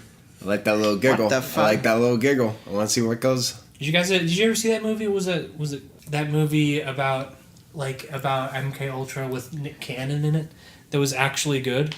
Nick Cannon? Yeah, well, it was like a really small movie. Like, it took place in one room, and it was like they were trying to influence them to like kill each other. Oh, I didn't know that was MK Ultra. Yeah, that was. But it I was did like based that on movie. Like an MK Ultra thing. Interesting. Do you want to read part 3? Oh, of course. Cool. So, just to let you guys know, you got another note from your boy Chris here. Hey there, everyone. So I just want to say thank you to all of you taking the time to read my story, whether you believe it or not. All of your kindness and support have really helped me. God bless, Trill. Yes, God bless Chris. God bless you, Chris. You fuck. It took me longer than expected to find the house. The address from the note was no more than a jumble of poorly scribbled letters and numbers, making it incredibly difficult to read. And thanks to my moment of temporary insanity, I couldn't use my busted cell phone's GPS to find the place. Oh yeah, I had a guess for whose house he's gonna show up at, and it's probably Rosie O'Donnell. They told her to shut the fuck up after the last time she had Taco Bell. God bless, Rosie. God bless. I spent hours traversing the back roads of a small Texas countryside settlement where houses were few and far between, and I was more likely to see trees and cows rather than make any actual human contact. The sun had gone down hours ago, leaving me surrounded by the dense blackness of night. I was close to giving up on my search, but by pure dumb luck, I happened upon a gravel driveway. Gravel. Gravel driveway. It's just like a bunch of little graves. There's so many driveways. It's just like a rock driveway with like all graves. I happened upon super spooky. Oh, too spooky. Tiny little for rat me. graves. I happened upon a gravel driveway with an old rusted mailbox standing at the end of it. He was watching the World Cup one year, and he looked at the TV. There was the dude's name, and he goes, "That dude's name is Niggle." And his name was fucking Nigel. God damn it. Gravel. That guy's name's Niggle. Idiot. God bless Niggle. My headlights illuminated the numbers that told me I had finally reached my destination. I looked down the long path, my eyes clawing through the darkness in search of a house. The dense trees lining the driveway made it impossible, but the longer I stared, I could start making out shapes which eventually turned into detailed images. I could see the house about 200 yards away, clear as day. I turned down the gravel pathway, slowly driving towards the house. Paranoia gripped my mind, and I couldn't stop myself from looking around, trying to take in every detail. The house sat in what seemed to be a clearing in the trees, tucked away from the rest of the world, giving it that Texas chainsaw vibe. Good old Leatherface ready to go. Although once I actually reached the house, there was nothing terrifying about it.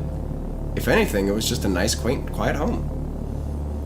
It was white, 2-story house with black shutters and a red door, with wooden steps leading up to a large front porch, and a tire swing hanging from the oak tree in the front yard. It all seemed so normal. I put my car in park and shut off my headlights. I lit a cigarette as I scanned the rest of my surroundings because I'm a fucking addict. Trying to take in every detail. And I'm not talking about heroin. I'm talking about my Camel Blues. And red. For $13. There were 2 vehicles in the driveway, and there were lights on in the house. So someone must have been home. I sat listening to the sounds of the woods surrounding me. I could hear every insect, every nocturnal creature moving about, every snapping tree branch, every sound so vivid, so clear. I got out of my car and extinguished my cigarette. I wasn't going to get anywhere, just sitting there waiting for something to happen. Duh. Idiot. With a confidence I didn't know I had, I walked towards the porch, up the steps, and to the front door. I breathed deeply through my nose and raised my hand to knock the door, but stopped short as I caught a scent of something different. Something that didn't belong in this seemingly peaceful place. Blood. I smelled blood. Pungent and sharp, it filled my nostrils. Where the hell was it coming from? As I sat there sniffing the air, I heard the sound of someone approaching the door from the inside of the house. Panic gripped me, and I frantically started looking left and right for somewhere to hide. I stopped myself and took a breath. Calm down, I muttered. Calm the fuck down. It's probably just the owner wondering who's at their house in the middle of the night. I composed myself and waited for whoever it was to open the door. I heard the door unlock and swing open. There stood an older woman, small and dainty, wearing a yellow sundress. Oh yeah, baby. At first this struck me as odd. How many hotties wear yellow sundresses this time of year? But I ignored that and thought as she looked up and down and began to speak. Hi there, she said excitedly in a slight southern drawl, or smiling widely at me. Quite the odd hour to be graveling around the woods, don't you think? Gallivanting. Quite the odd hour to be gallivanting around the woods, don't you think, in this gravely weather? God damn it. I couldn't speak. I hadn't thought about what was going to say once I actually got here.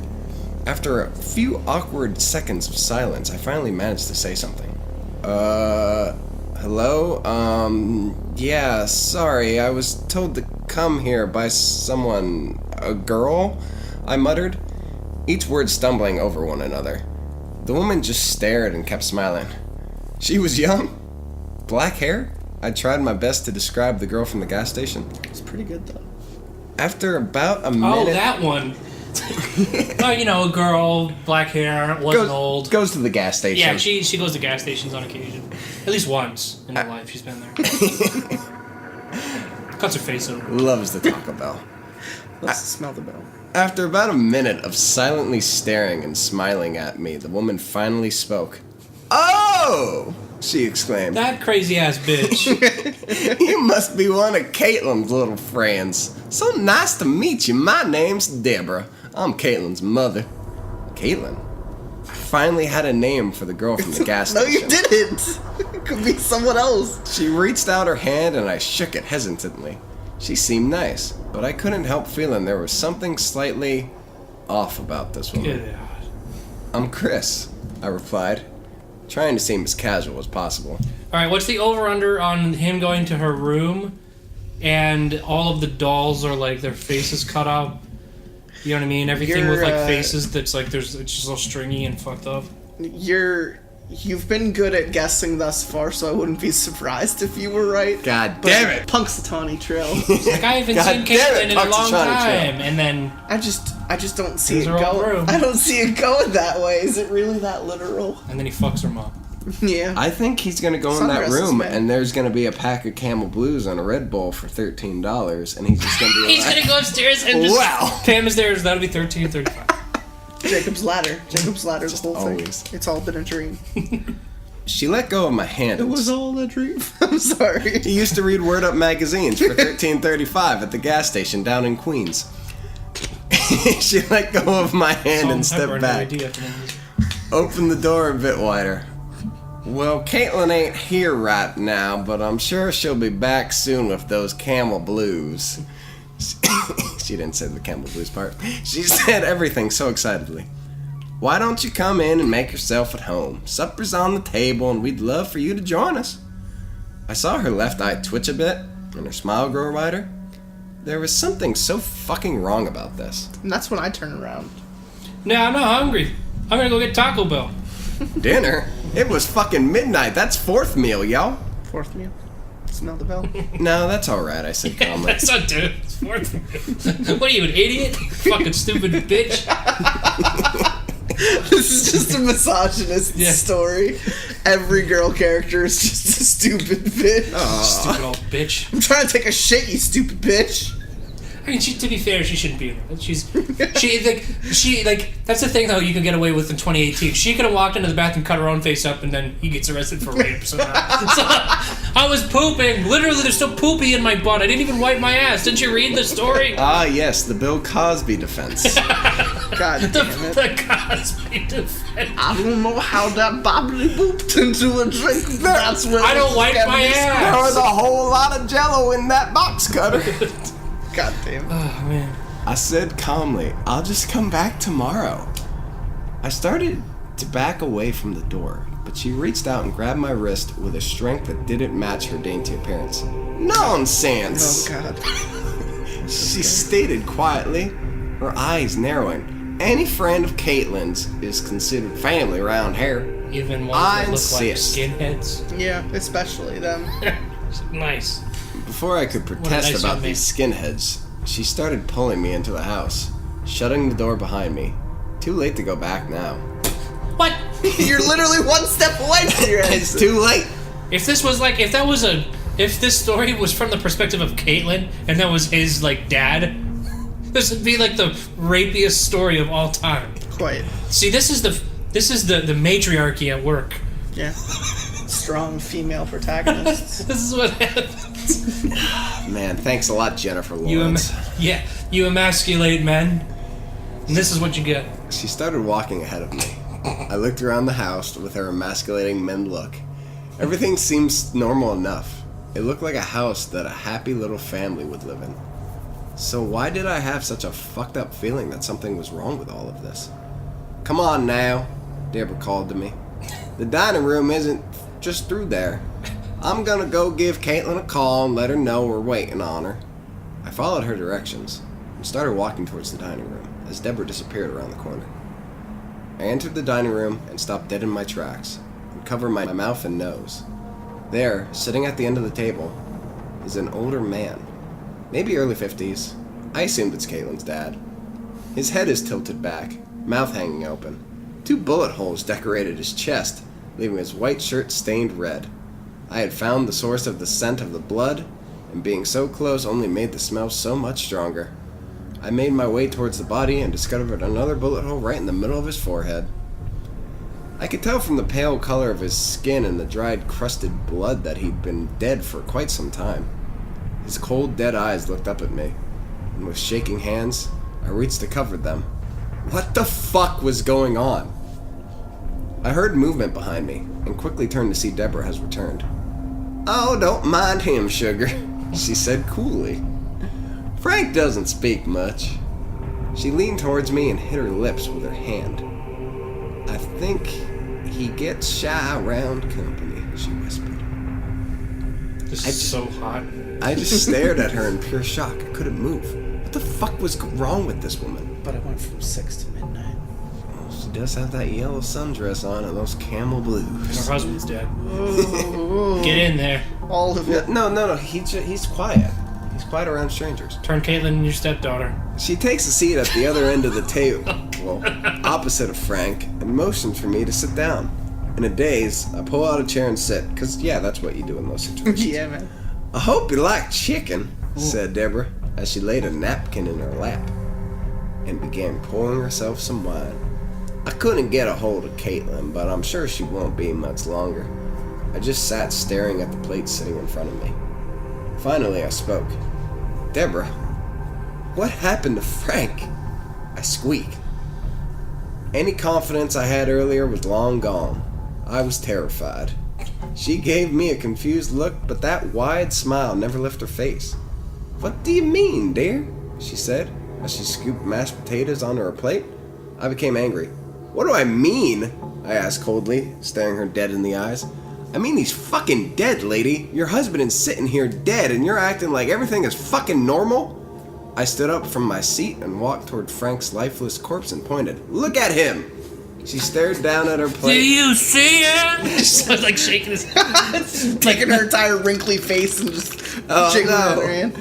As she mixed gravy into her mashed potatoes, still smiling. Fucking look at him! I screamed violently at her. She stopped what she was doing and looked up towards her husband. The smile slowly faded from her face until her expression was completely blank. The silence that filled the room was suffocating. Still staring at the body, she spoke in a voice devoid of emotion. I made him an angel so he could fly away. Won't you fly away? Yeah, yeah, yeah. I always fucking knew that they were evil. Gonna fly away. Fly away, little angel. Fly away. She started repeating this over and over again in a soft whisper.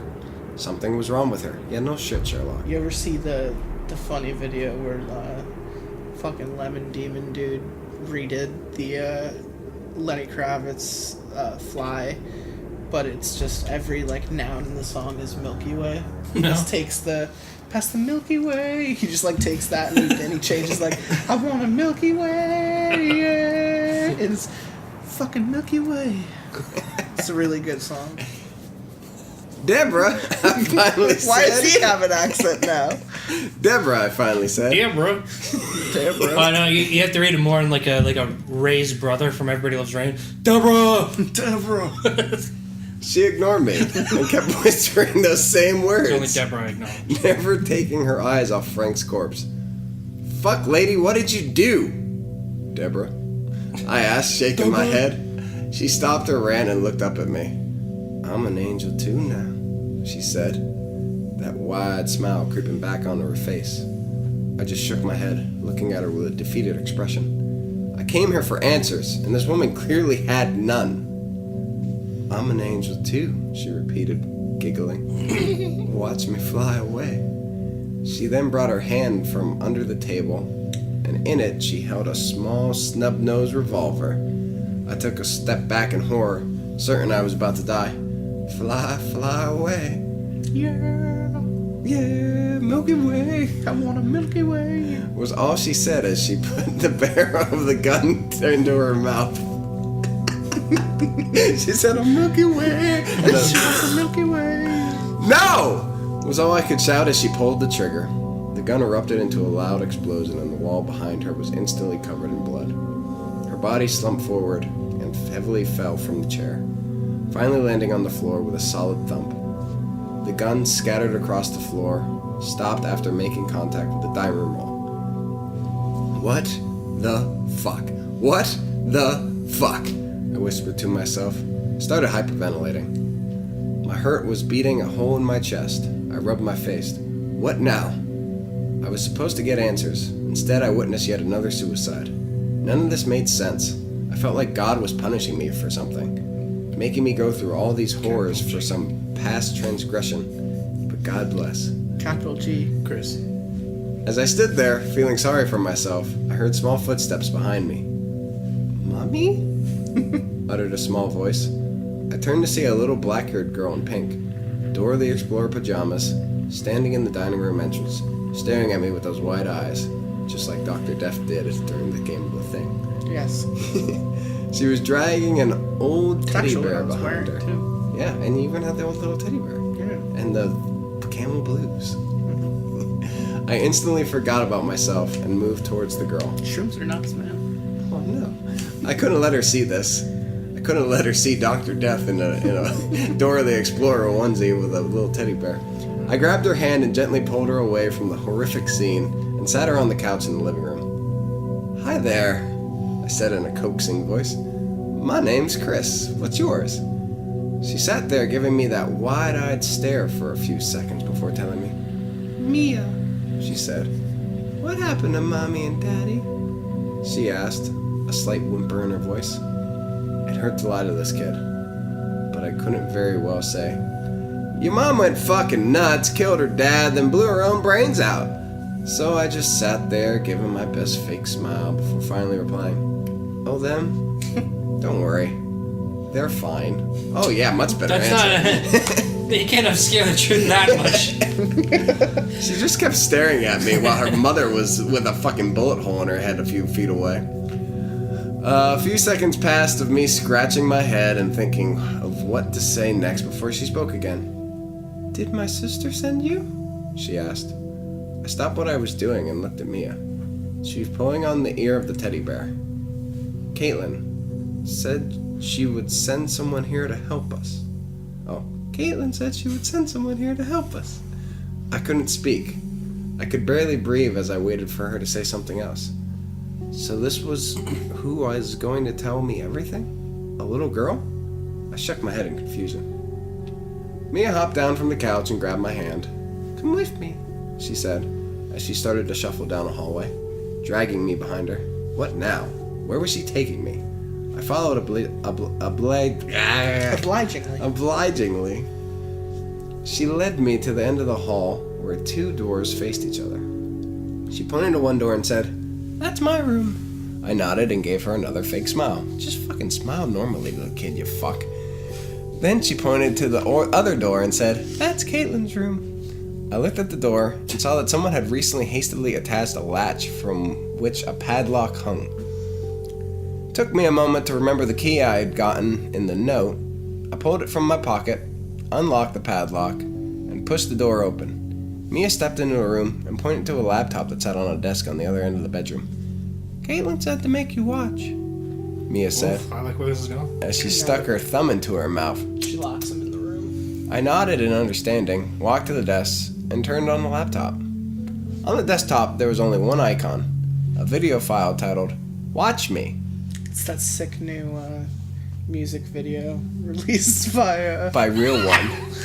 Scoop, scoopity poop. Kanye. Scoop-de poop-de poop. He goes in there and says, "Watch me." It's fucking. It's just never gonna give you Kanye. up. Oh, He gets Rickrolled. He gets Rickrolled. That's Like the ending. like the family killed themselves and left this little girl by herself so that they could play a joke on this guy. Strangers to love. She's just like standing in the corner dancing. Got him. Man, Caitlin's fucking hilarious. Am I right? Her face is gonna be fucked up though. I'll tell you. I clicked it, and a webcam video opened, in which the girl from the gas station sat staring back at me through the screen. Only now she looked completely normal. Very tired, but normal. Mia walked up behind me as the video started. You don't know me, said Caitlin on the video. I don't know you, and I'm sorry for whatever I've done. I don't want to drag anyone else into this, but I needed help. She continued as I watched in silence. I don't have much time, so I'll be quick. Something is happening to me, and the people responsible are after me. By now they're probably after you too. I remember Pam's story about the men in the vans that appeared at the gas station after I'd left. The video kept going.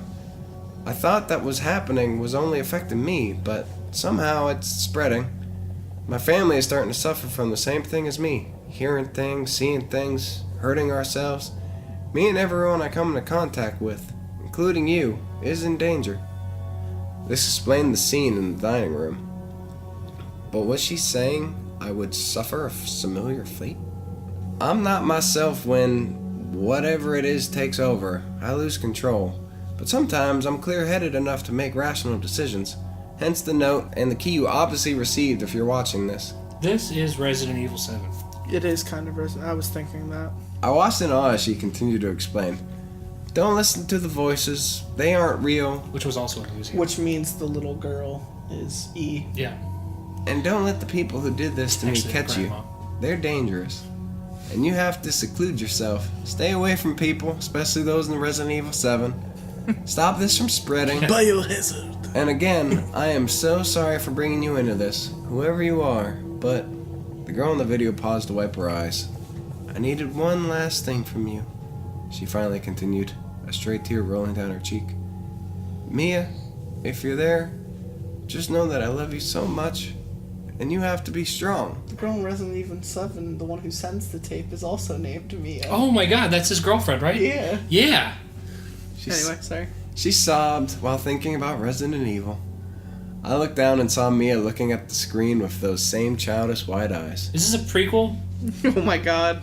The strangest shit I've ever taken. Look, it's just a guy that It's really biohazard. fucking hated it. Resident Evil 7. Resident Evil 7 prequel. The shit I took at The shit I gas station. took from playing this game. Don't eat Taco Bell. Smell the bell. Look, whoever you are, I know you don't owe me any favors, but please, just do this for me. I wasn't breathing anymore and the room felt small. I waited and listened. Mia, please cover your ears, said the video of Caitlin, tears running freely down her face now. I watched as Mia listened to her older sister. What I'm about to ask you to do is terrible and I'm sorry, but I need you to kill my sister. I stood up from the screen. No, I said in barely a whisper. Oh, no, I said in barely a whisper. The video continued. It's her only hope. If this madness doesn't kill her, then they will. And either way, she will suffer so much. So please, for the love of God, just do it. If not for me, then her. I couldn't stop shaking my head. This was so fucked up. I couldn't believe this was happening. This isn't happening. Please, God, no, this isn't happening. I looked down at Mia, who still had her ears covered as she watched the screen. I'm so sorry for all of this, said the video of Caitlin as she reached up, pressed the button, and the screen went black. The video was over. I stepped back, shaking my head. No, was all I could imagine to say. But then I remembered Caitlin's face when she had to come to me in the bathroom. How she begged for help after tearing her face apart with the box cutter. Could I really live with myself if I let this little girl suffer like that? Fuck! I felt sick as I asked Mia to go play in her room. She happily went, dragging her teddy bear with her. Yeah, your fucking parents are dead in the living room and you're okay with just going to your room? Just go back. I walked back to the dining room and picked up the gun. Without taking another look up at the horrific scene I had left there. Well, you didn't really. Oh, okay, I got it. You should not have touched the gun because now you're culpable, my friend. There's no like You're going to you jail for didn't murdering yeah you five didn't people. commit any crimes because there's no gunpowder residue on your hand and it's clearly on the woman's hand. Now you just picked up the gun and now your prints are on them. Way to go, retard. Don't worry, Pam will vouch for you. Oh, that's true. Well, He was only coincidentally there to also witness the death of their daughter, and then showed up to put his hand on the gun that killed both of her parents, and then potentially maybe killing the younger sister. He's probably totally fine. Yeah. Yeah, it's a good guess. God bless. God bless. Chris. Without taking another look up at the horrific scene I left there, walked back to Mia's room and stood in the doorway. The gun was shaking in my hand. I stood and watched her. She was sitting on the floor, facing away from me, playing with her toys. You know your sister loved you very much, don't you? I croaked. Yeah, she said sadly. And she would do anything to take care of you, I asked. Yeah, she repeated. We were both quiet for a moment. I know what you have to do, she finally said. I just looked at the ground. I fought back watery eyes. I never listen when Caitlin tells me to cover my ears. I do it, but I still listen. She said a bit mischievously, as only a child can. I couldn't help but smile a bit. But it's okay. I know she wouldn't want this if she didn't think it was the right thing to do, she continued. I nodded slowly. So it's okay. Can you just make it not hurt? She's gonna totally survive. I told in a shaking breath. Yeah, I repeated quietly. Promise? She asked. Her words cut me like a knife. She sounded scared. Yes, I promise. I croaked out. She just nodded, still facing away from me. I raised the gun slowly. I had to use both hands to hold it steady. My heart was pounding in my ears. I squeezed my eyes shut tightly and pulled the trigger. A loud bang erupted from my ears, started ringing. Dude, what the fuck? You said that wouldn't hurt! Holy shit, this sucks! My goddamn shoulder! Dude, my fucking head! It's like I just got shot in it! Sucks! I fell to my knees and screamed. A long, agonizing scream. Oh! I screamed and screamed till my throat was raw. Then I screamed some more. I cried harder than I've ever cried before. I was a coughing, crying mess. It's pretty accurate. My body wanted to vomit, but there was nothing in my stomach. I sat on my knees crying, coughing, and dry heaving my eyes out. I didn't want to see what I had done. God, what have I done? Oh, you killed a little girl. I sat in the backyard, smoking a cigarette. I couldn't cry anymore. It couldn't hurt. I was empty. I just sat and stared at the dark, early morning sky. I was done. I was so fucking done with all of this. I grabbed the gun and raised it to my hand. I was ready to die. I pulled the trigger. Click. I winced and looked at the gun, then raised it to my head again. I pulled the trigger. Click, click, click, click. Fuck! No bullets. I stood up and threw the gun into the woods with a snarl. Fuck! I screamed. I was breathing heavily and sweating. God bless. I sat back down and put my Chris. face in my hands. And I just stayed there. Suddenly I felt a familiar touch on my back. I looked up and saw my father squatting beside me. Oh, okay. It's all gonna be okay, son, he said. Worst shit I ever took. How? I asked, almost pleading for an answer. Please tell me how. He just smiled at me and said, just let us in. And then, almost as quickly as he had come, he vanished. I heard noise behind me. Multiple heavy footsteps. I didn't bother looking up. I didn't try running. I knew what they were here for. I heard the sound of a walkie-talkie and a gruff voice say, Sir! Yeah, we got him. I just smiled an evil grin and stood up. I knew what I had to do. Alright, so this took a turn. Yeah, what the fuck? How'd you feel about part 3? Biohazard? Dude, he did murder everybody. Like, everybody in the family is like, well, I mean, Caitlyn might not be dead. Yeah, she's pretty dead. She got a fucked up face, but she might not be dead. She cut her fucking throat open. Oh, yeah, you're right. Oh, yeah, she did that. God bless. The God people bless in Chris. suits took her away and told Pam, you didn't see shit, boy. Yeah. Bitch. Look, there's no God bless from Chris in this part 4. Alright, so let's see this So, part 4. He doesn't care about God yeah, anymore. so now he's officially He's an atheist. He's just seen enough to be like, you know what, actually? Well, he's officially one of them. He's one of the crazies now. He doesn't write letters anymore. But he somehow still put this up on Reddit No Sleep. I had no idea where I was. Just an athlete. Sorry. I only knew that it was uncomfortably warm, and every hour 2 men would come into the small room I was being held in, tear away the black bag that covered my head, and with both hands tied behind my back, they would question me. Question after question after fucking question. For every smart-ass remark I made, I was given a nice beating. This just made me laugh. I was positive I had finally lost my mind. The harder they beat me, the harder I laughed. Even when I started coughing up blood, I laughed. I couldn't feel a thing. I was numb. After a while, they gave up. After countless hours of interrogation, they just left me alone with my thoughts in that dark room. I just sat there bleeding and smiling.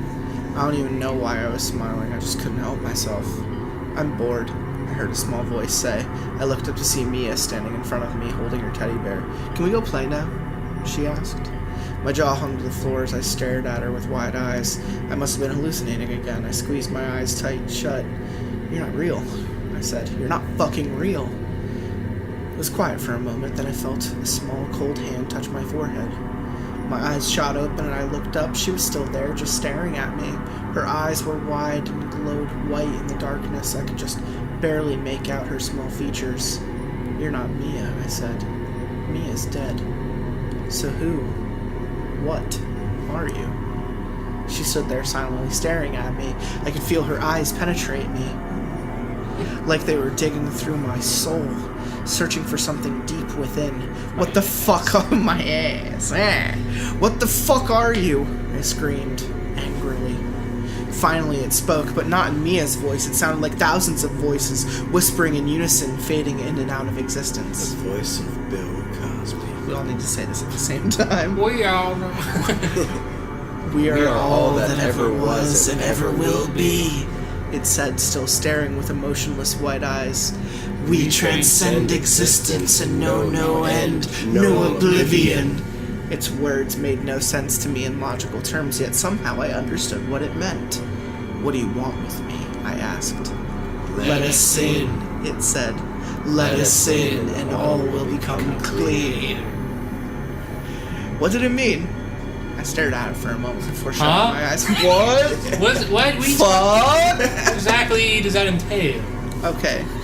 Okay. I said, nodding in defeat. Okay. Wow. It came out in a whisper, and then all at once I felt something shift inside of me. Oh, I'm having one. My body seemed to fill with some strange energy. It's as if I was growing, evolving. This alien power filled me to the brim. Chris is evolving. And I felt like dun dun dun dun dun dun dun dun dun. Myself began to tear apart at the seams. It felt so utterly amazing and breathtakingly painful at the same time, as every Taco Bell shit does. I fell from my chair and began writhing in agony, or was it bliss? I could feel the blood rushing through my veins. I could hear the synapses in my brain firing off. It's as if my body was completely tuned into itself and everything around it. The last thing I remember was letting out a feral roar, and then, as quickly as it had come, it ended, and I faded into the dark abyss of unconsciousness. I jolted upright, gasping for air and dripping with cold sweat. My eyes darted around the room. My room? How the hell did I end up here? I sat in my bed trying to calm my breathing. Had it all been a nightmare? Then I noticed my laptop open on my desk. A video file opened on the screen. I got out of my bed and walked to my desk. I noticed a cell phone I had never seen before and a travel brochure for Georgia sat on the keyboard. I inspected them both for a moment, then turned my attention back to the video. This is. I pressed play. The screen went black and the video began playing. It was a webcam video of me? What the fuck? I don't remember making a video. Hell, I'm not sure if I even know how to work my webcam. The video started with me just staring at the camera, but what truly shocked me was the fact that I was covered in blood. I examined myself and found no blood, which confused the fuck out of me. The me on the video began to speak. "Listen up, fucker," he said, smirking. "Pack your bags. We're going to Atlanta." Neat. So I guess it continues into something else. Or it describes why Atlanta is like one of the worst fucking cities on the planet.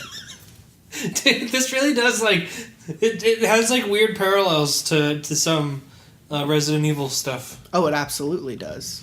Resident Evil. Oh, it's a browser for Android. Yeah. Oh, dude, nice. It's some Does it say Wang Boy? It says Wang. It says Wang Boy. It just says Wang Boy. That's all it says. So this probably has a second part. I really wasn't in love with it enough to continue reading it. But as a singular story with a lot of inspiration taken from multiple things, I didn't think it was terrible. No, that's fine. But it didn't have enough to deal with shit. Yeah, it was like... Initially, the reason I got it was because I thought it was all going to be about this shit that this guy has to take, and it just gets worse and worse the more he tries to shit. As soon as I caught a whiff of the story, I was immediately taken aback with shit. But then, it was just like everything happened to transpire after he took one poop. Yes. Which, we frequently take poops. Yeah, but I feel like the way shit was implied in the title. Yeah, it just seems kind of... Look, this is a little clickbaity. This is like the it is like the list of 7 things you won't believe. You won't believe how these celebrities look. You won't believe number 7. Believe how big this shit is. Yeah, exactly. And then it's like one shit. It is one shit in the first And then the part. rest of the pictures are like the pictures of the food he ate. And I'm like, well, that's not what I was looking for. The funny thing is, these guys are just reading the review of Hereditary. That was just You took the words out of my fucking mouth. So, well, his dad was a big Taco Bell eater as well. So yeah, he said, "Let us in," just like what the Smell of the Bell does. So, we read, I don't know, its title was too long, and I don't feel like reopening it. Shit on a Shingle goes to Atlanta. Yeah, man. That's pretty good. That's a good, like, DLC byline. for Resident Evil 7. Oh, man, it's the Zoe one, where you punch gators for, like, 30 minutes. Is that really a DLC? Yeah, man, you don't know that one? Are they zombie gators? You're Jack's brother, who lives off in the bayou, and he finds out what's happening down the street at his brother's house, and he goes to investigate, and all he finds are molded, so he punches them real good. There are, like, no weapons, you just use your fists the entire time. That's cool. Because Jack's brother was, like, a prize champion fucking fighter in his young age. That's so stupid. That's awesome. But it's great. That's so cool. And you save Zoe, and she's, like, a magical crystalline princess. Oh, so like, is that like only work if you ditch her? Falcon Well, punch. didn't you choose the bring Zoe option, and it makes you bring Mia anyway? Oh, yeah, you're right. The story forces you to go with Mia. Mia interjects when you choose or Zoe, and you're forced to take Mia because Zoe gets pissed. Yeah, it's like, and then you go to like Zoe and Mia fight, and you end up bringing Mia anyway. Anyway, yeah. So lots of little connections to recent horror things. I definitely felt like maybe right before you said it, I was like, all that they need to say is that this little girl is evil and causing all the madness, and I would believe that it's a prequel to E. What did you think of the story, Punxsutawney? I thought it was all right. It was there's not so much to latch onto, right? Because it was all very boilerplate. Yeah. You know, this guy Chris, God bless. God bless. He's not really doing anything too special here. I was really, I mean, to be fair, the guesses I was making were like the most obvious generic guesses. So I guess I'm at the very least I'm glad that they didn't go there. And I'm not sure I buy some of the decisions that our protagonist here is making, but it was okay. I would not buy that for $1. Okay. And Deputy Dewey. Wasn't big into it. A lot of the whole shock value thing. Like, oh, look, this girl's just cutting herself up with a boxing knife. And it was just like that first part, too, so it wasn't even like a gimmick he maintained. Mm-hmm. Yeah, they just killed themselves.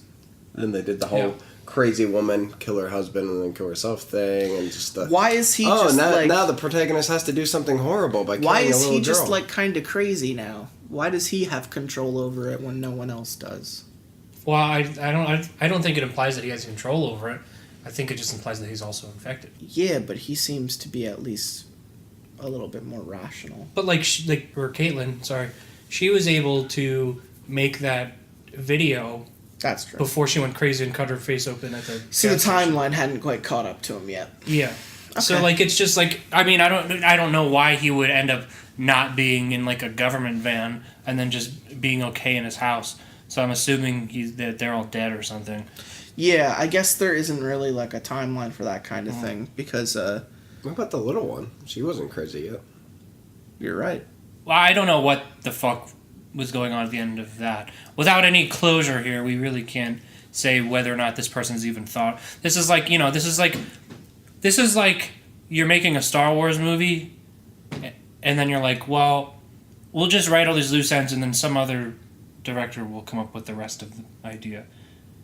But I'll bet you in the next part that I don't want to direct. Yeah, you could get the other director to come back. I'll bet you. Yeah, exactly. I'll bet you.